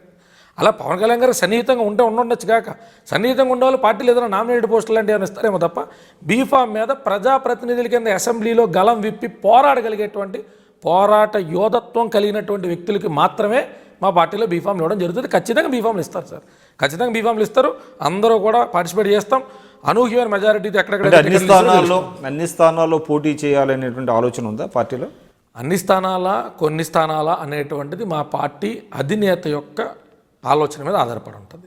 మా అందరికంటే కూడా సుదీర్ఘకాలంగా రాజకీయంగా ఆయన ఏదైనా పార్టీ పెడితేనే వాళ్ళు ఇలా కూర్చొని నేను మాట్లాడుతున్నా, ఎవరు మాట్లాడుతున్నా, ఏది మంచో ఏది చేయడో మా పార్టీ అధినేతకి పూర్తిగా తెలుసని పార్టీలో ఆఖరి కార్యకర్త దాకా కూడా మేము నమ్ముతాం, విశ్వసిస్తాం, చివరిదాకా అదే నమ్మకం మీద వెళ్తాం. What ever he says will blindly follow it. మన పవన్ కళ్యాణ్ గారు ఆలోచించే మాట్లాడుతున్నారా లేకపోతే ఆవేశంతో మాట్లాడుతున్నారా? ఆవేశం అనేటువంటి డిగ్రీ దాటేసిన మనిషి సార్ ఆయన. ఈరోజు ప్రజలకి ఏదన్నా మంచి జరగాలి అన్నప్పుడు ఫేజ్ వైజ్ ఎక్స్ప్రెషన్ ఉంటుంది ఆయనకి. ఈ అంశం మీద మనం ముందు అడ్రస్ చేద్దాం, రాష్ట్ర ప్రభుత్వం దృష్టికి తీసుకెళ్దాం, కేంద్ర ప్రభుత్వం దృష్టిలో ఉండేదైతే కేంద్ర ప్రభుత్వం దృష్టికి తీసుకెళ్దాం. వాళ్ళు స్పందించినప్పుడు మాత్రం ఆవేశపూరితమైనటువంటి ప్రసంగాలు ఆయన చేస్తారు. అది కూడా అనాలోచితమైన ఆవేశం, ఆలోచితమైన ఆవేశం అని అంటారు. నేను ఒకటి చెప్పండి. అనంతపురం సభలో ఆయన ఏం చెప్పారంటే అనంతపురం జిల్లాను దత్తత తీసుకుంటాననే మాట మాట్లాడారు. అంటే నాకు తెలిసి తీసుకోవాలని ఉంది. మీరు ఒకసారి ఆ వీడియోని చూస్తే రికార్డులో తీసుకోవాలని ఉంది, ఎంతో చేయాలని ఉంది, అనంతపురానికి ఏదో చేయాలని ఉన్నా ప్రస్తుతానికి ఏమీ చేయలేకపోతున్నా, కానీ చేసి తీరతా. ఇవి మా పార్టీ అధినేత నోట్లో నుంచి వచ్చారు. అదే జిల్లాని దత్తత తీసుకుంటాననే మాట మాట్లాడారు. తీసుకోవాలని ఆశ ఉన్నదండి ఆయన. కానీ నాకు తెలిసి ఒక గ్రామాన్ని దత్తత తీసుకోవటమే అతిపెద్ద అంటే టాస్క్. అది ఒక గ్రామాన్ని అభివృద్ధి చేయటమే అతిపెద్ద టాస్క్. ఒక నియోజకవర్గాన్ని అభివృద్ధి చేయటం ఇంకా పెద్ద టాస్క్. అంటే అధికారంలో ఉండేవాళ్ళు వాళ్ళే చేయలేనటువంటి పరిస్థితి. ఒక ఆదర్శ నియోజకవర్గంగా నేను తీర్చిదిద్దుతాను అనేటువంటిదే ఒక పెద్ద టాస్క్ అది. అటువంటిది అధికారం లేనటువంటి పవన్ కళ్యాణ్ గారు, ఆర్థికంగా అంతగా బలంగా లేనటువంటి పవన్ కళ్యాణ్ గారు ఒక జిల్లా మొత్తాన్ని ఏ విధంగా ఆయన దత్తత తీసుకొని దాన్ని డెవలప్ చేస్తారు? అదేమన్నా పెద్ద అసాధ్యమైనటువంటి అంశం కూడా కాదు సార్. ఏమీ లేనటువంటి వ్యక్తి ఆర్ఎస్ఎస్ సపోర్ట్తో వచ్చి గుజరాత్ లాంటి దాన్ని రాష్ట్రంలో కాదు దేశంలోనే నెంబర్ 1 స్థానంలో నిలబెట్టినటువంటి పరిస్థితులు మనం చూసాం. ఎవరో 50 కేజీలు బరువు ఎత్తగలిగారు కదా అని చెప్పి మనం ఇతను 100 కేజీలని దూదంటే ఎలాగా? ఎవరి క్యాలిబర్ అది, ఎవరి కెపాసిటీ. ముఖ్యమంత్రి అయ్యారు కదా, ముఖ్యమంత్రి అదే సార్. ఆశయం నుంచే ఆయన ఎక్కడికి రీచ్ అవ్వాలనేటువంటి ఆలోచన ఉద్భవిస్తుంది. ఆశయం అన్నింటికంటే గొప్పది.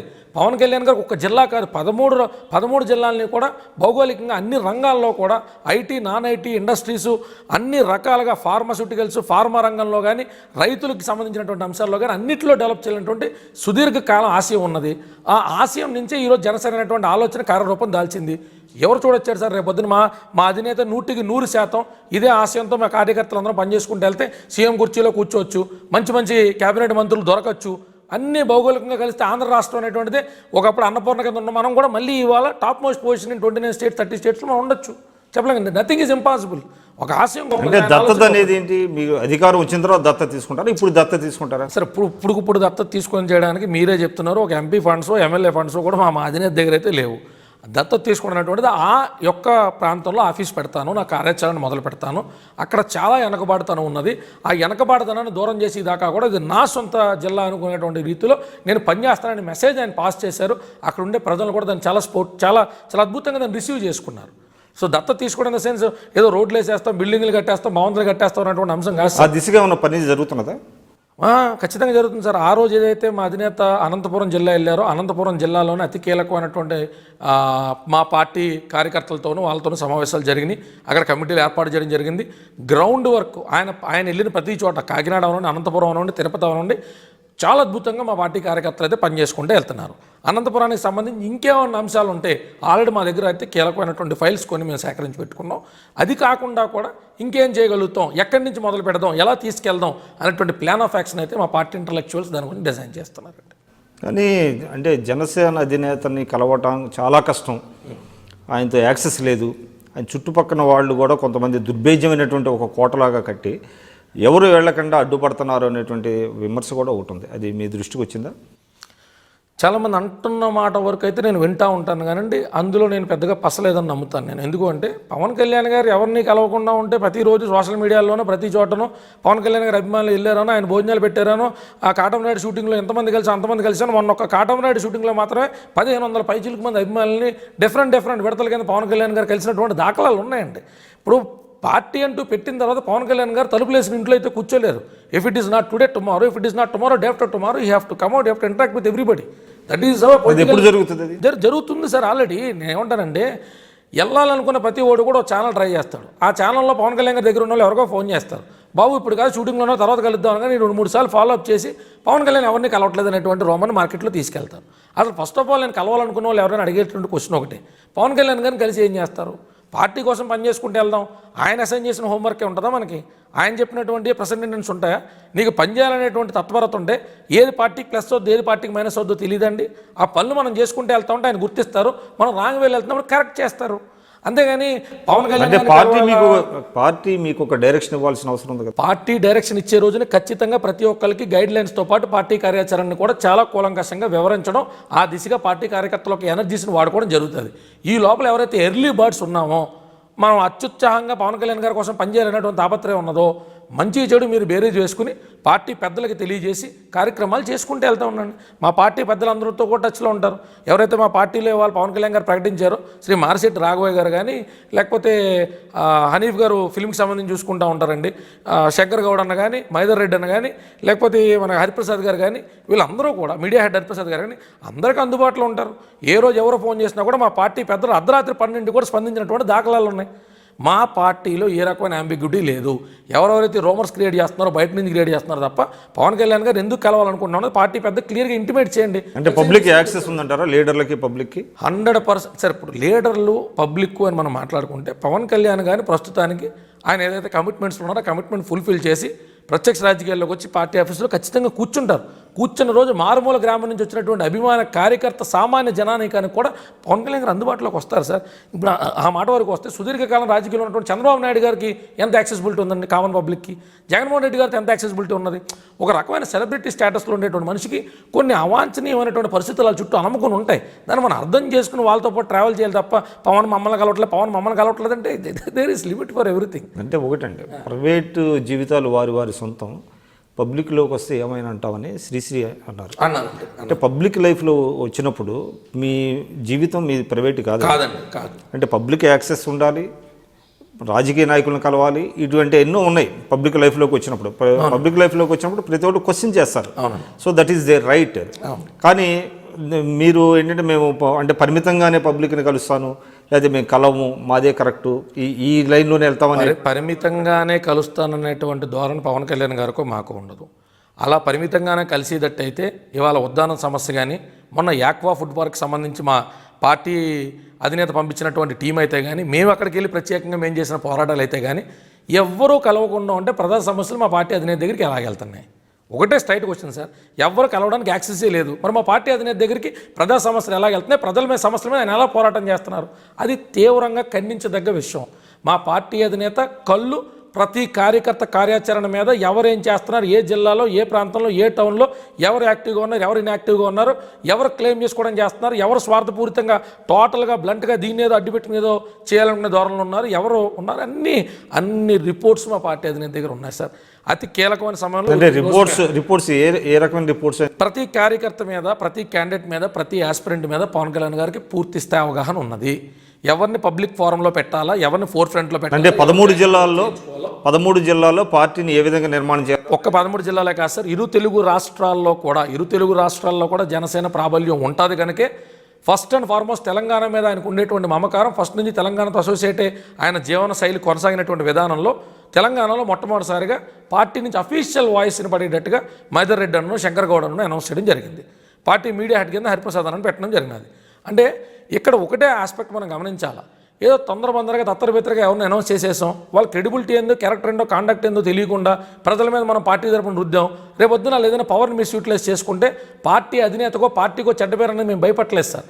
కొన్ని లక్షల మంది, కోట్ల మంది జనం ఆశల మీద మేము నీళ్ళు జల్లిన వాళ్ళు అవుతాం కాబట్టి తీసుకున్నటువంటి ప్రతి నిర్ణయం మీద కూడా కూలంకషంగా మేము డిసైడ్ చేసుకున్న తర్వాత నిర్ణయం తీసుకున్న దిశగా మా పార్టీ పెద్దలు కానీ, పార్టీ అధినేత కానీ పవన్లు కలుపుతున్నారు. ఇప్పుడు రాష్ట్రానికి ప్రత్యేక హోదా, దాని మీద ఆయన బయటకు వచ్చి చాలా స్పష్టంగా బీజేపీ మీద విమర్శలు చేశారు. మోడీ గారిని కలుస్తానని అన్నారు. మరి ఇప్పుడు దాకా కలిసే ప్రయత్నం చేస్తానన్నారు. నేను అదన్నాను సార్, అయ్యో ఎందుకు చేయలేదు? 2 సార్లు అపాయింట్మెంట్ కోసం ఆయన పెట్టుకోవడం జరిగింది. మోడీ గారి పర్యటన ఎలా ఉంది, ఈ మధ్యలో డిమాండేషన్ ఎఫెక్ట్ ఎట్లా ఉందో ఇవ్వకపోవడానికి గల కాస్త ఇక్కడ ఏమైందంటే మోడీ గారు పవన్ కళ్యాణ్ గారికి అపాయింట్మెంట్ ఇవ్వలేదా సార్? అపాయింట్మెంట్ అనేటువంటిది prime minister office, PMO office ఎట్లా జరుగుతుందో మీకు తెలియదు కాదు. అది డిఫరెంట్ లెవెల్స్ ఆఫ్ పర్సూయింగ్కి వెళ్ళిన తర్వాతే దానికి సంబంధించి ఎస్ ఆర్ నో అనేటువంటిది వెలువడుతుంది. మనం అర్జీ పెట్టుకోగానే పిలవలేదు కాబట్టి అది నో అంటారు అనుకుంటే that is not the right way to take it అంటాను నేను. ఒక పిఎంఓ ఆఫీసర్, మన రాష్ట్రం కాదు, మనలాంటి 29-30 రాష్ట్రాలకు సంబంధించినటువంటి ఒక అధినేత దగ్గర ఒక అపాయింట్మెంట్ గురించి మన రాష్ట్రంలో ఉన్న ఒక కీలకమైన సమస్య గురించి అడ్రస్ చేయడానికి వెళ్ళినప్పుడు ఒక 15 మినిట్స్, 30 మినిట్స్, 10 మినిట్స్ ఆయన అపాయింట్మెంట్ మనం కోరినప్పుడు డిఫరెంట్ లెవెల్స్ ఆఫ్ పర్సూయింగ్లో ఉంది. వాళ్ళు పరిశీలిస్తున్నారు. అది త్వరలో గుడ్ న్యూస్ వింటామని అనుకుంటున్నాం. అంటే ఇప్పుడు జనసేనకి అంటే కార్యకర్తలు కానివ్వండి, లక్షలాది మంది ఉన్నారు. చాలామంది ఉన్నారు. వాళ్ళందరూ ఏంటంటే పవన్ కళ్యాణ్ గారు ఏ విధంగా అయితే సినిమాల్లో హీరోగా ఉన్నారో రాజకీయాల్లో కూడా అదేటువంటి ఒక డైనమిజాన్ని కానివ్వండి నంబర్ 1 పొజిషన్లో ఉండాలనేటువంటిది కోరుకుంటారు. అయితే పవన్ కళ్యాణ్ గారు మాత్రం నేను సపోర్టివ్ రోల్లోనే ఉంటాను రాజకీయాల్లో అనేటువంటి ఒక విధానంతో వెళుతున్నారు అనేటువంటి విమర్శ జనసేన నుంచే వినపడుతున్నది. లేదు సార్, అది నేను ఖండిస్తున్నాను. ఎందుకంటే నెంబర్ 1, నెంబర్ 2 పొజిషన్లు అనేటువంటి పాలిటిక్స్లో కేవలం ఒక మనిషి యొక్క స్టేట్ ఆఫ్ మైండ్ మాత్రమే. ప్రజా సమస్యల మీద ఎవరు ధీటుగా త్వరగా ఎల్లప్పుడూ స్పందించగలుగుతారో వాళ్ళే నెంబర్ 1. ఆ నెంబర్ 1 పొజిషన్ అనేటువంటిది నేను చెప్పిన డెఫినేషన్ ప్రకారం తీసుకోదలుచుకుంటే already Pawan Kalyan is number 1 in politics just because he's consistently fighting on political as well as public and as well as social issues and is available to people. దాన్ని ఏదైతే traditional politics మెథడాలజీలో చూస్తే మాత్రం, ఆ కోణంలో ఆ పైపు నుంచి చూస్తే మాత్రం మీరు అన్నట్టు కొంత వేరియేషన్ ఉన్న మాట అయితే వాస్తవం. ఆ వేరియేషన్ని ఖచ్చితంగా 2019 లోపల పూర్తి స్థాయిలో ఎవరెవరైతే విమర్శకులు ఉన్నారో విమర్శకుల మనసులో తీస్తాం. జనాల మనసులో తీయాల్సిన అవసరం లేదు. ఆల్రెడీ మా పార్టీ అధినేత చాలా ఉన్నతమైన స్థానంలో ఉన్నాడు ప్రజల మనసులో. ఇప్పుడు పవన్ కళ్యాణ్ గారు అంటే ప్రజలకు సంబంధించి కొన్ని ఇష్యూస్ని స్పష్టం చేయాల్సిన అవసరం ఉన్నది. అంటే ఆయన విధానం ఏమిటి, ఆయన పందా ఏమిటి, ఆయన ఏ విధంగా వెళ్ళదలుచుకున్నారు, లేకపోతే కొన్ని ఇష్యూస్ పట్ల ఆయన స్టాండ్ ఏంటి అనేటువంటిది ఇది ప్రజలకి మీడియా ద్వారా తెలియజేయాల్సిన అవసరం ఉంది. అయితే ఆయన మీడియాని ఎందుకు అవాయిడ్ చేస్తున్నారు? అవాయిడ్ చేయట్లేదు సార్. పూర్తి స్థాయి పార్టీ నిర్మాణం, నేను ఒకటే క్లియర్ చెప్తున్నా, పార్టీ నిర్మాణ దశలో ఉంది.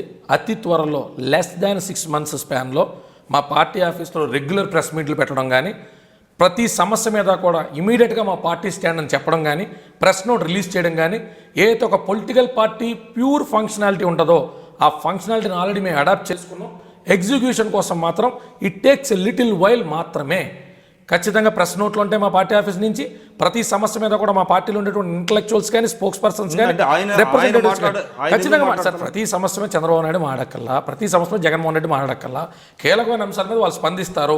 మిగతా రోజువారీ సమస్యల మీదో, ప్రభుత్వం వైఫల్యం చెందుతున్నటువంటి అంశాల మీదో పార్టీ యొక్క వాయిస్ వినపడడం అనేటువంటిది ముఖ్యం.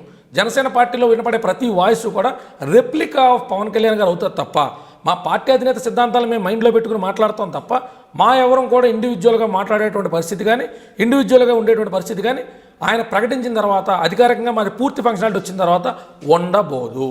మేమేం మాట్లాడినా మా పార్టీ అధినేత యొక్క సిద్ధాంతాలనే మా లాంగ్వేజ్లో చెప్తాం తప్ప, మా ఎవరికి ఇండివిజువల్ థాట్స్ కానీ, థాట్ ప్రాసెస్లు కానీ ఉండవు. అలా ఉంటే అది పార్టీ అవ్వదు. సరే, రాజకీయాలు కాసేపు పక్కన పెట్టి అది సినిమాల విషయానికి వద్దాం. ఆయన సినిమాల్లో చాలా బిజీగా ఉన్నారు. కానీ రాజకీయాల్లోకి రావడం వలన కొన్ని వర్గాలను దూరం చేసుకునే అవకాశం ఉంది. అది ఆ ఎఫెక్ట్ సినిమాల మీద పడే అవకాశం కూడా ఉందా? అంటే ఆయన సినిమా కలెక్షన్స్ మీద కానివ్వండి, లేకపోతే వ్యూవర్షిప్ మీద కానివ్వండి. ప్రేమ అనే సినిమా మలయాళంలో తీస్తే తెలుగు వచ్చినా రాకపోయినా ఆ నోట ఈ నోట విని మౌత్ పబ్లిసిటీతో నేను 10 సార్లు చూశాను. End of the day content ఉన్నటువంటి సినిమాకి, సబ్జెక్ట్ ఉన్న సినిమాకి, పవన్ కళ్యాణ్ అంటే ఒక చరిష్మాటిక్ యాక్టర్ ఉన్నటువంటి సినిమాకి సామాజిక వర్గాల బేసిస్ మీదో, రీజన్ బేసిస్ మీదో ఆగుతుందని నేనైతే అనుకోవట్లా. దానికి నిదర్శనమే ఈ మధ్యకాలంలో వచ్చినటువంటి సూపర్ హిట్ సినిమాలు ఎన్నో చూస్తున్నాం మనం. తెలంగాణ సెపరేట్ అయిన తర్వాత కూడా ఆ తెలంగాణ మూమెంట్ అప్పుడు ఏదో కొంత డిస్టర్బెన్స్ అయితే ఉన్నాయి, కానీ తర్వాత అద్భుతంగా ప్రజలందరూ సినిమాలను ఆదరిస్తున్నారు. అద్భుతంగా సినిమా పవన్ కళ్యాణ్ గారి సినిమానే కాదు సార్, ప్రతి సినీ నటుడు కూడా బాగా చేసినప్పుడు చిన్న నటుడైనా పెద్ద నటుడైనా ప్రజలు ఆదరిస్తారు. తెలుగు వారంటేనే, తెలంగాణ అయినా ఆంధ్ర అయినా తెలుగు వారంటేనే ఆదరణకు పెట్టింది పేరు. అలానే పవన్ కళ్యాణ్ గారి సినిమా అంటే గుండెల్లో పెట్టుకుని ఆరతలు పడతారు సార్, దాంట్లో నో డౌట్. ఎందుకంటే రాజకీయాలకి పవన్ కళ్యాణ్ గారి సినిమా ఆదరణకి ఎట్టి పరిస్థితులు ఏ విధమైన సంబంధం ఉంటుంది. 200% ఎప్పుడు ఉండేటువంటి రీతిలోనే is a supreme hero, super star. And ఆయన ఒక ట్రెండ్ సెట్టింగ్ నేచర్ కానీ, ఆయన ఒక విధానం కానీ ఎప్పుడూ అందరినీ మంత్రముగ్ధులు చేసింది సార్. ఆయన్ని స్క్రీన్ మీద చూడటం కోసం నెలల తరబడి కళ్ళగంట అభిమానులు గడుపుతూ ఉంటాం. సో అంటే అభిమానులు కానివ్వండి, లేకపోతే పార్టీలో ఉండేవాళ్ళు కానివ్వండి, అటు రాజకీయాల్లో కొనసాగాలి, ఇటు సినిమాలో చేయాలనేటువంటి అభిప్రాయం ఉందా? ఖచ్చితంగా ఉంటుంది సార్. ఎందుకంటే ఎన్టీ రామారావు గారు లాంటి వ్యక్తి రాజకీయాల్లోకి వచ్చి బాగా సైన్ అయిన తర్వాత కూడా సినిమాలు చేయడం మనం చూసాం. సినిమా అనేటువంటిది ఒక సగటు ప్రేక్షకుడు ఆహ్లాదపరిచేటువంటి ఒక మాధ్యమం. దానిలోంచి పక్కకు తప్పుకోవాల్సినటువంటి అవసరం అయితే లేదని మా బలమైన వాదన అభిమానుల కింద. ఎందుకంటే పవన్ కళ్యాణ్ గారిని, చిరంజీవి గారిని ఆ తెర మీద చూస్తున్నంతసేపు మమ్మల్ని మేము మర్చిపోతాం. సో అందుకని సామాజిక వర్గాలకు అతీతంగా చిరంజీవి గారు మెగాస్టార్ సార్, సామాజిక వర్గాలకు అతీతంగా పవన్ కళ్యాణ్ గారు మెగాస్టార్, సామాజిక వర్గాలకు అతీతంగా బాలకృష్ణ గారు సూపర్ స్టార్. ఇప్పుడు జగవత్మిపుత్ర శాతకం రిలీజ్ అవుతుంది జనవరిలో. నేను we are waiting. Pawan Kalyan fans కానీ కూడా మేము కూడా ఎప్పుడు చూద్దాం అనేటువంటి ఆతృత మాలో ఉన్నది. సినిమా బాగుంటే, సినిమాలో కంటెంట్ బాగున్నది అన్నప్పుడు ఆ ప్రోమోలు చూసే బోలని కళ్ళకంటా ఉంటాం. 3.5 hours ఆ ఎంటర్టైన్మెంట్ మేము కోరుకుంటాం. కాబట్టి పవన్ కళ్యాణ్ గారు లాంటి మనిషి రాజకీయాల్లో ఉంటూనే ఆయనకు అవకాశం దొరికినప్పుడు సినిమాలు చేయాలన్నది మా బలమైన వాదన. మీరు ఒకటి చెప్పండి స్పష్టంగా, సార్ ఎప్పట్లోగా జనసేన పార్టీ నిర్మాణం జరిగే అవకాశం ఉంది? లెస్ దాన్ 6 months అని నేను అనుకుంటున్నాను సార్. నాకు ఉండేటువంటి విశ్వసనీయ వర్గాల సమాచారం మేరకు కూడా 6 months స్పాన్లో ఒక భౌగోళికమైనటువంటి స్కెల్టన్ ఏర్పాటు, 1.5 year స్పాన్లో మంచి మంచి నేతలు మనం ప్రజల్లో చూడడం, జనసేన తరపున మాట్లాడడం, జనసేన వాయిస్ వినపడడం, జనసేన ఒక పూర్తి స్థాయి కార్యాచరణలోకి రావడం మీరు చూస్తారని నేను అంటే పూర్తి స్థాయిలో ఒక రాజకీయ పార్టీగా ఫంక్షనింగ్ మొదలవుతుందండి 200% సార్ 6 monthsలో. 6 months. అది పవన్ కళ్యాణ్ గారు చెప్పే అవకాశం ఉందా, ఖచ్చితంగా చెప్తారు, ప్రకటించే అవకాశం? ఆల్రెడీ సార్ నేను ఒకటి ఏంటంటే ఆయన యాజ్ ఎ హోల్ కింద చెప్పేశారు. బిట్స్ అండ్ పీసెస్ కింద దాన్ని చెప్పడం కోసం ప్రజలు కానీ మీడియా మిత్రులు కానీ వేచి చూస్తున్నారు. ఆయన ఖచ్చితంగా చెప్తారు సార్. 2019కి సరే మేము ఎవరిని అన్యాయం చేయట్లా, ఎవరిని ఇబ్బంది పెట్టట్లా, రాజకీయంగా భారతదేశ సార్వభౌమాధికారి ఇచ్చినటువంటి హక్కు మేరకు ప్రతి సిటిజన్ ప్రతి పౌరుడు కూడా రాజకీయంగా తన ప్రయత్నాలు తను చేయొచ్చు. ప్రజలకు మంచి చేయాలనేటువంటి సదుద్దేశం మాకు ఉన్నదనేటువంటి సంగతి మా ప్రత్యర్థులు విమర్శకులు సైతం కాదనలేనటువంటి అంశం. పవన్ కళ్యాణ్ గారి అభిమానులు కానీ సేవా తత్పరత కలిగిన మనుషులు వాళ్ళు రాజకీయాల్లోకి వచ్చి లెజిస్లేటివ్ అసెంబ్లీస్కి వెళ్ళి ప్రజలకు ఏదైనా మంచి చేయగలుగుతారంటే ఖచ్చితంగా చేస్తారనేటువంటి ధోరణి మా విమర్శకులు సైతం కాదనలేనటువంటి అంశం. భవిష్యత్తులో వైఎస్ఆర్సీపీతో కలిసి పనిచేసే అవకాశాలు ఏమైనా ఉన్నాయా అంటారా? లేదండి సార్, ఇప్పుడు మా పార్టీ అధినేత స్టాండ్ ఏది ఉన్నా కూడా మేము కాదన్నాం. మాకు ఇండివిజువల్గా పార్టీ కలయికల వరకు మేము మాట్లాడకూడదు. ఏదన్నా కూడా ప్రజలకు మంచి జరుగుతుందని మా పార్టీ అధినేత విశ్వసిస్తే ఆయన యొక్క విశ్వాసానికి కట్టుబడి ఉంటుంది తప్ప ఇండివిజువల్గా మాకు టేస్ట్, స్మెల్ ఆర్ డిఫరెన్షియేషన్ మాకు ఉండదు. మా పార్టీ అధినేత చూపించేటువంటి రుచులే మాకు రుచులు, వాసనలే సువాసనలు. ఆయన ఏం చేస్తే మాకు అదే పారమార్థికం. జనసేన అంతిమ లక్ష్యం ఏంటి? ఆయన పవర్ స్టార్ పవన్ కళ్యాణ్ గారు ముఖ్యమంత్రి కావటమా, లేక అంటే ఏమిటి మీ? ఖచ్చితంగా పార్టీ కార్యకర్తల కింద, పార్టీ అభిమానుల కింద మా పార్టీ అధినేత ముఖ్యమంత్రి అవ్వాలా. ప్రజాధనాన్ని ప్రజలకి ఖర్చు పెట్టేటువంటి రాజకీయ పార్టీలు వాళ్ళ జోబుల నుంచి ఏదో డబ్బులు తీస్తున్నట్టుగా పెద్ద పథకాల మీద వాళ్ళ ఫోటోలు ఎంచుకునేటువంటి రాజకీయ విధానాలకి స్వస్తి పలకాల. మన గుర్తింపు కాదు, ప్రజలను గుర్తించాలా, ప్రజా సమస్యల మీద పోరాడాలా, ప్రజలకి మంచి చేయాలా. ఒక పొలిటికల్ పార్టీ వచ్చిందంటే, పార్టీ పెట్టిందంటే ఆయా గయా అన్నట్టు తీరులో కాకుండా ఆఖరి శ్వాస దాకా మా పార్టీ ఫంక్షనింగ్ ఉంటుంది. సాధ్యమైనంత ఎక్కువ మందిని మా పార్టీలో ఇన్వాల్వ్ చేసుకుంటాం. అతి త్వరలో ఏ పార్టీకి లేనంత కార్యకర్తల బేస్ని మేము తయారు చేసుకుంటాం. రిజిస్టర్డ్ పార్టీ వర్కర్స్ని మేము ఇప్పుడు ఏం మాట్లాడడం అంటే 2019లో మీరు చెప్పినటువంటి లక్ష్యం నెరవేరే అవకాశం ఉందంటారు? 100% ఉన్నా సార్, ఎందుకు లేదు. 2019 నాటికి జగన్మోహన్ రెడ్డి గారు 2.5 కాలం ఆయన ఏం చేశారో, ఆయన పాత్ర ఏం పోషించారో, మరి పాలకవర్గంలో ఉన్నటువంటి చంద్రబాబు నాయుడు గారు ఎన్ని అంశాల మీద ఆయన స్పందించారో, ఎంత నిలబడ్డారో, ఇలాంటి అంశాలన్నీ కూడా ప్రజలు బేరీజ్ వేసుకుంటారు. ఇవాళ లిటరసీ రేట్ పెరిగింది, టెక్నాలజీ ప్రతి ఒక్కరి చేతిలోకి అందుబాటులోకి వచ్చేసింది. ఒకప్పుడు రెగ్యులర్ ఛానల్ చూసేవాళ్ళు ఇవాళ యూట్యూబ్లు తప్ప ఇంకేమీ చూడట్లా. టెక్నాలజీ పెరిగినటువంటి తరుణంలో ప్రతి ఒక్కరు నా ఆటో సోదరుడు, రిక్షా సోదరుడు కూడా రాజకీయాల మీద ఒక కన్నేసే ఉంటున్నారు. ఎలాంటి లీడర్ వస్తే నిస్వార్థంగా పని అవుతుందో తెలుసు. రాజకీయం ఏమీ రాకెట్ సైన్స్ కాదు. ప్రజల సొమ్ముని మనం ఒక చక్కటి పాలకవర్గాన్ని నిర్మించుకుని వాళ్ళకే ఖర్చు పెడతా ప్రజలకు ఉండేటువంటి ఆ బేసిక్ శానిటేషను, వాళ్ళకు ఉండేటువంటి ఫెసిలిటీస్ను మెరుగుపరచడం కోసం కొత్త కంపెనీలు తీసుకొచ్చే దిశగా. సరే, it is all about like corporate company. మనం వెళ్తాం, మార్కెటింగ్ చేస్తాం, ప్రోడక్ట్ తెచ్చుకున్నాం, ఆటోమేటిక్ కంపెనీకి మంచి పేరు. పక్క రాష్ట్రాలకు వెళ్ళో లేదా పక్క దేశాలకు వెళ్ళో మేము వెళ్ళి మాట్లాడితే రావండి. ఆ ఒక టీడీపీనో వైఎస్ఆర్సీపీ మాట్లాడితేనే వస్తుందా? మేము వెళ్ళి మాట్లాడిన కంపెనీలు వస్తాయి, మేము వెళ్ళి మాట్లాడిన ఎంఓఎల్ చేయించుకోగలుగుతాం, మేము వెళ్ళి కూడా ప్రపంచ దేశాల్లో మేము కూడా టెక్నాలజీని ఇక్కడ అడాప్ట్ చేసుకోగలుగుతాం. కళ్యాణ్ గారు, మీరు ఇక్కడ ఒకటి చాలా స్పష్టంగా గమనించాల్సింది ఏంటంటే, అధికారంలో ఉండే వాళ్ళని మీరు విమర్శిస్తున్నారు, అంటే తెలుగుదేశాన్ని, బీజేపీని విమర్శిస్తున్నారు. కానీ మీ కార్యాచరణలో మాత్రం ఒక యాంబిగ్యూటీ ఉన్నది. అంటే ప్రజలకి స్పష్టంగా చెప్పట్లా, అంటే వీళ్ళు తప్పు చేస్తున్నారనో ఒప్పు చేస్తున్నారనేటువంటి ఒక స్పష్టత మీ పార్టీ విధానంలో లేదు అనేటువంటిది ఒక అంటే అభియోగం కానివ్వండి, విమర్శ కానివ్వండి, ఏదైనా వస్తుంది. ఎక్కువగా ప్రతిపక్షంగా ఉన్నటువంటి వైఎస్ఆర్సీపీని టార్గెట్ చేస్తున్నారు తప్ప అధికారంలో ఉన్నటువంటి పార్టీ, అనేక పరిపాలన వైఫల్యాలు ఉన్నటువంటి పార్టీని మీరు విమర్శించడం లేదు ఇంకా అనేటువంటిది ఒకటి ఉన్నది. సార్, విమర్శ అనేటువంటిది ఒక అనివార్యమైనటువంటి సందర్భం కాదు సార్. అదేంటంటే ఫెయిల్ అయ్యింది ఎట్లా డిసైడ్ చేస్తాం? ఒక healthy amount of time line మనం ఇచ్చాం. మనం గట్టిగా మాట్లాడుకుంటే 4.5 hours ఒక హెల్దీ అమౌంట్ ఆఫ్ టైం మనం వాళ్ళ చేతిలో పెట్టినప్పుడు ప్రతిదానికి కూడా ప్రతి అంశానికి కూడా పవన్ కళ్యాణ్ గారు వచ్చి స్పందించేటప్పుడు మిత్రపక్షం అనేటువంటి పాత్రకి ఏం జస్టిఫై చేసినట్టు, పాలకపక్షంలో కూర్చోబెట్టిన వాళ్ళకో ప్రజల ఓటు ద్వారా వాళ్ళకి ఇచ్చినటువంటి అధికారానికి ఏం జస్టిఫై చేసినట్టు? విమర్శించాలి, ఖచ్చితంగా విమర్శించాలి, నో డౌట్ విమర్శించాలి. కానీ దానికి సమయం, సందర్భం అనేటువంటిది ఎవరు డిసైడ్ చేస్తారో, హూ ఇస్ దట్ పారామీటర్ అంటే ప్రజలు వచ్చి పవన్ కళ్యాణ్ గారు సరైన సమయంలో అనుకున్న రీతిలో చంద్రబాబు నాయుడు గారిని ప్రశ్నించట్లేదని ఎక్కడ చెప్పలేదే. కేవలం పొలిటికల్ మైలేజ్ కోసం ప్రతిపక్షాలు చేస్తున్నటువంటి అభియోగాలు తప్ప ఇందులో ప్రజల తరపు నుంచి వచ్చినటువంటిది ఏమీ లేదు. ఎందుకంటే వాళ్ళు నిజాన్ని గమనిస్తున్నారు. ఆ నిజం ఏంటి అంటే పవన్ కళ్యాణ్ అనే మనిషి పాలకపక్షమే తప్పు చేసినా ఉపేక్షించడు. సరే గట్టిగా మాడుకుంటే రీజనల్ పార్టీని కమెంట్ చేయట్లేదు మనం అంటున్నాం. సెంట్రల్ లెవెల్ పార్టీలో ఏ రకమైనటువంటి ఇంకా ఎన్నుకోబడినటువంటి ఒక మనిషిని తీసుకెళ్ళి, ఒక ఫిలిం స్టార్ని తీసుకెళ్ళి, ఒక పార్టీ అధినేత, చిన్న పార్టీ ఆయన తప్ప ఎవరు లేనటువంటి ఒక పార్టీ అధినేతను ఆ రోజుల్లో తీసుకుని పార్లమెంట్లో కూర్చోబెట్టారంటే అలాంటి పార్టీ మాకు ఇచ్చిన విలువను కూడా కాదనుకున్నాం. అంటే ఎవరి కోసం కాదనుకున్నాం సార్? అలాంటి వాటిని తృణప్రాయం కింద వదిలేసినటువంటి మా పార్టీ అధినేత రీజనల్ పార్టీతో పొత్తు కోసం, రీజనల్ పార్టీ నుంచి మాకు వచ్చేటువంటి భౌగోళికమైనటువంటి వసతుల కోసం మేము వెంపర్లాడాల్సినటువంటి అవసరం ఏముంటుంది సార్ మాకు? అది కేవలం ఆలోచన మాత్రమే. దట్ ఈస్ స్టేట్ ఆఫ్ ప్రతిపక్షాలు తప్ప ఒక మెంటల్ స్టేట్ తప్ప నిజం లేదు. అంటే పవన్ కళ్యాణ్ గారి మీద కొంతమంది చేస్తున్నటువంటి విమర్శలు, అది అధికార పక్షమా ప్రతిపక్షమా పక్కన పెడితే, వాళ్ళ అన్ననే ఆయన గెలిపించుకోలేనటువంటి వ్యక్తి ఏ విధంగా తాను అధికారంలోకి వస్తాడు, ఏ విధంగా తాను అభ్యర్థిని గెలిపించుకోగలడు అనేటువంటిది ఒకటి వినపడుతున్నది. దానికి మీ సమాధానం ఏంటి? 40-45 మంది పైచిలికి మంది పార్టిసిపేట్ చేస్తే పట్టుమని 10 సీట్లు రాలేదండి. 2008-2009 ఎలక్షన్లో టీఆర్ఎస్కి, 2014 సింగిల్ మెజారిటీ లార్జెస్ట్ పార్టీ. అందుకు రాజకీయాలు అనేటువంటి దాంట్లో ఏం జరుగుతుంది అనేటువంటిది ఆ 6 months 3 months ముందాక చేసే ప్రెడిక్షన్స్ అన్నీ కూడా వేస్ట్ అంట. పవన్ కళ్యాణ్ గారు చిరంజీవి గారికి ఏమి చేసుకోలేపారంటే 96 లక్షల పైచిలకు ఓట్లు వచ్చినాయి సార్ ప్రజారాజ్యానికి. వచ్చినాయి 18 సీట్లు 20 సీట్లు అయినప్పటికీ కూడా చాలా గ్రేటెస్ట్ అమౌంట్ ఆఫ్ ఓట్స్ అయితే పోలేని. అంతా పోతే ఆ రోజు కాంగ్రెస్ పార్టీ గవర్నమెంట్ ఫామ్ చేసింది 22 లక్షల ఓట్ల డిఫరెన్స్తో. టీడీపీ పార్టీకి మాకు డిఫరెన్స్ 6-7 లక్షల ఓట్లు మాత్రమే. నేనే ఉంటానంటే చిరంజీవి గారికి చరిష్మా లేదనేటువంటి విషయం, లేదా పవన్ కళ్యాణ్ గారు రోజు ప్రచారంగా దాని మీద ఎఫెక్ట్ చూపించలేదనేటువంటి విషయం, ఏదో ఓకదంపుడిగా మాటలు మాట్లాడుకుంటే 4 రకాల సాటిస్ఫాక్షన్ ఉంటుందని మాట్లాడడం తప్ప పవన్ కళ్యాణ్ చిరంజీవి స్టేట్లో డిసైడింగ్ పాలిటిక్స్ చేయగలుగుతారు లేదనేటువంటి సంగతి ప్రజలందరికీ తెలుసు.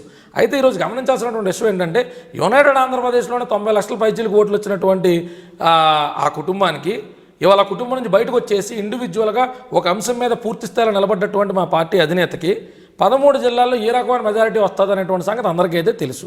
ఏదో ఏబిఎన్ 4 సర్వేలు చేసేసి చేస్తే మేము డైరెక్ట్గా జనంలోకి వెళ్ళాం. 13 జిల్లాల్లో సర్వేలు కండక్ట్ చేయించాం. మా సర్వేల ప్రకారం 57 to 62 సీట్స్ ఈ రోజు ఎలక్షన్స్ పెడితే జనసేనకు వచ్చేటువంటి అవకాశం ఉంది. విత్ ఆధారాలతో సహా మా దగ్గర ఉన్నటువంటి. అంటే ఒంటరిగా పోటీ చేస్తాను. ఒంటరిగా పోటీ చేస్తే 57 నుంచి 62 సీట్లు. ఎవరు? పవన్ కళ్యాణ్ గారు జనసేన పార్టీ ఇండివిజువల్గా క్యాండిడేట్స్ని పెట్టుకుంటే ఎలాంటి నియోజకవర్గాల్లో మా బలం ఎంత ఉన్నదన్న సంగతి డైరెక్ట్గా మేము వెళ్ళి లోతైనటువంటి విశ్లేషణ తర్వాత మేము చేసాం సార్. ఇండివిజువల్గా పార్టీ కార్యకర్తలుగా మేము చేసిన సర్వే యూట్యూబ్లో కూడా అవైలబిలిటీ ఉంది. దానికి సంబంధించి విత్ రిపోర్ట్స్ని కూడా త్వరలోనే బహిర్గతం చేయబోతున్నాం. సో వాళ్ళకి ఏదైతే భయం ఉన్నదో ఈరోజు భయపడుతున్నారు, అటు పాలకపక్షం కానీ ఇటు ప్రతిపక్షం కానీ. కాకపోతే మా పార్టీ అధినేత ఒక పార్టీ సిద్ధాంతాన్ని నమ్ముకుంటాం సార్. మా పార్టీ మొట్టమొదటి సిద్ధాంతం ఏంటంటే ఇండివిజువల్ బెనిఫిట్స్ కంటే కూడా పీపుల్ బెనిఫిట్స్ అనేటువంటి ఇంపార్టెంట్. మనల్ని నమ్మేటువంటి వాళ్ళకి మంచి జరుగుతుందంటే ఓకే, ఈ పట్టుకు మనం పార్టిసిపేషన్ వద్దు, మనం వాళ్ళ సపోర్ట్ ఇద్దాం, ప్రజలకు మంచి జరుగుతుంది అనేటువంటి ఆలోచన కలిగినటువంటి వ్యక్తి మా పార్టీ అధినేత. సో కళ్యాణ్ గారు, మీరు జనసేనని బాగా డిఫెండ్ చేస్తున్నారు. డిఫెండ్ చేసి ఇట్స్ రియాలిటీ ఫ్యాక్ట్ అంటే ఆఫ్ కోర్స్ ఇటీవల కాలంలో వచ్చినటువంటి విమర్శలని, ఎందుకంటే మీ పార్టీ వాయిస్ ఎక్కువ వినపడతలా, ఒకళ్ళిద్దరు తప్ప ఎక్కువ మంది డిఫెండ్ చేసే పరిస్థితి లేదు. అటువంటి తరుణంలో మీరు బాగానే డిఫెండ్ చేస్తున్నారు. మీ నేపథ్యం ఏంటి?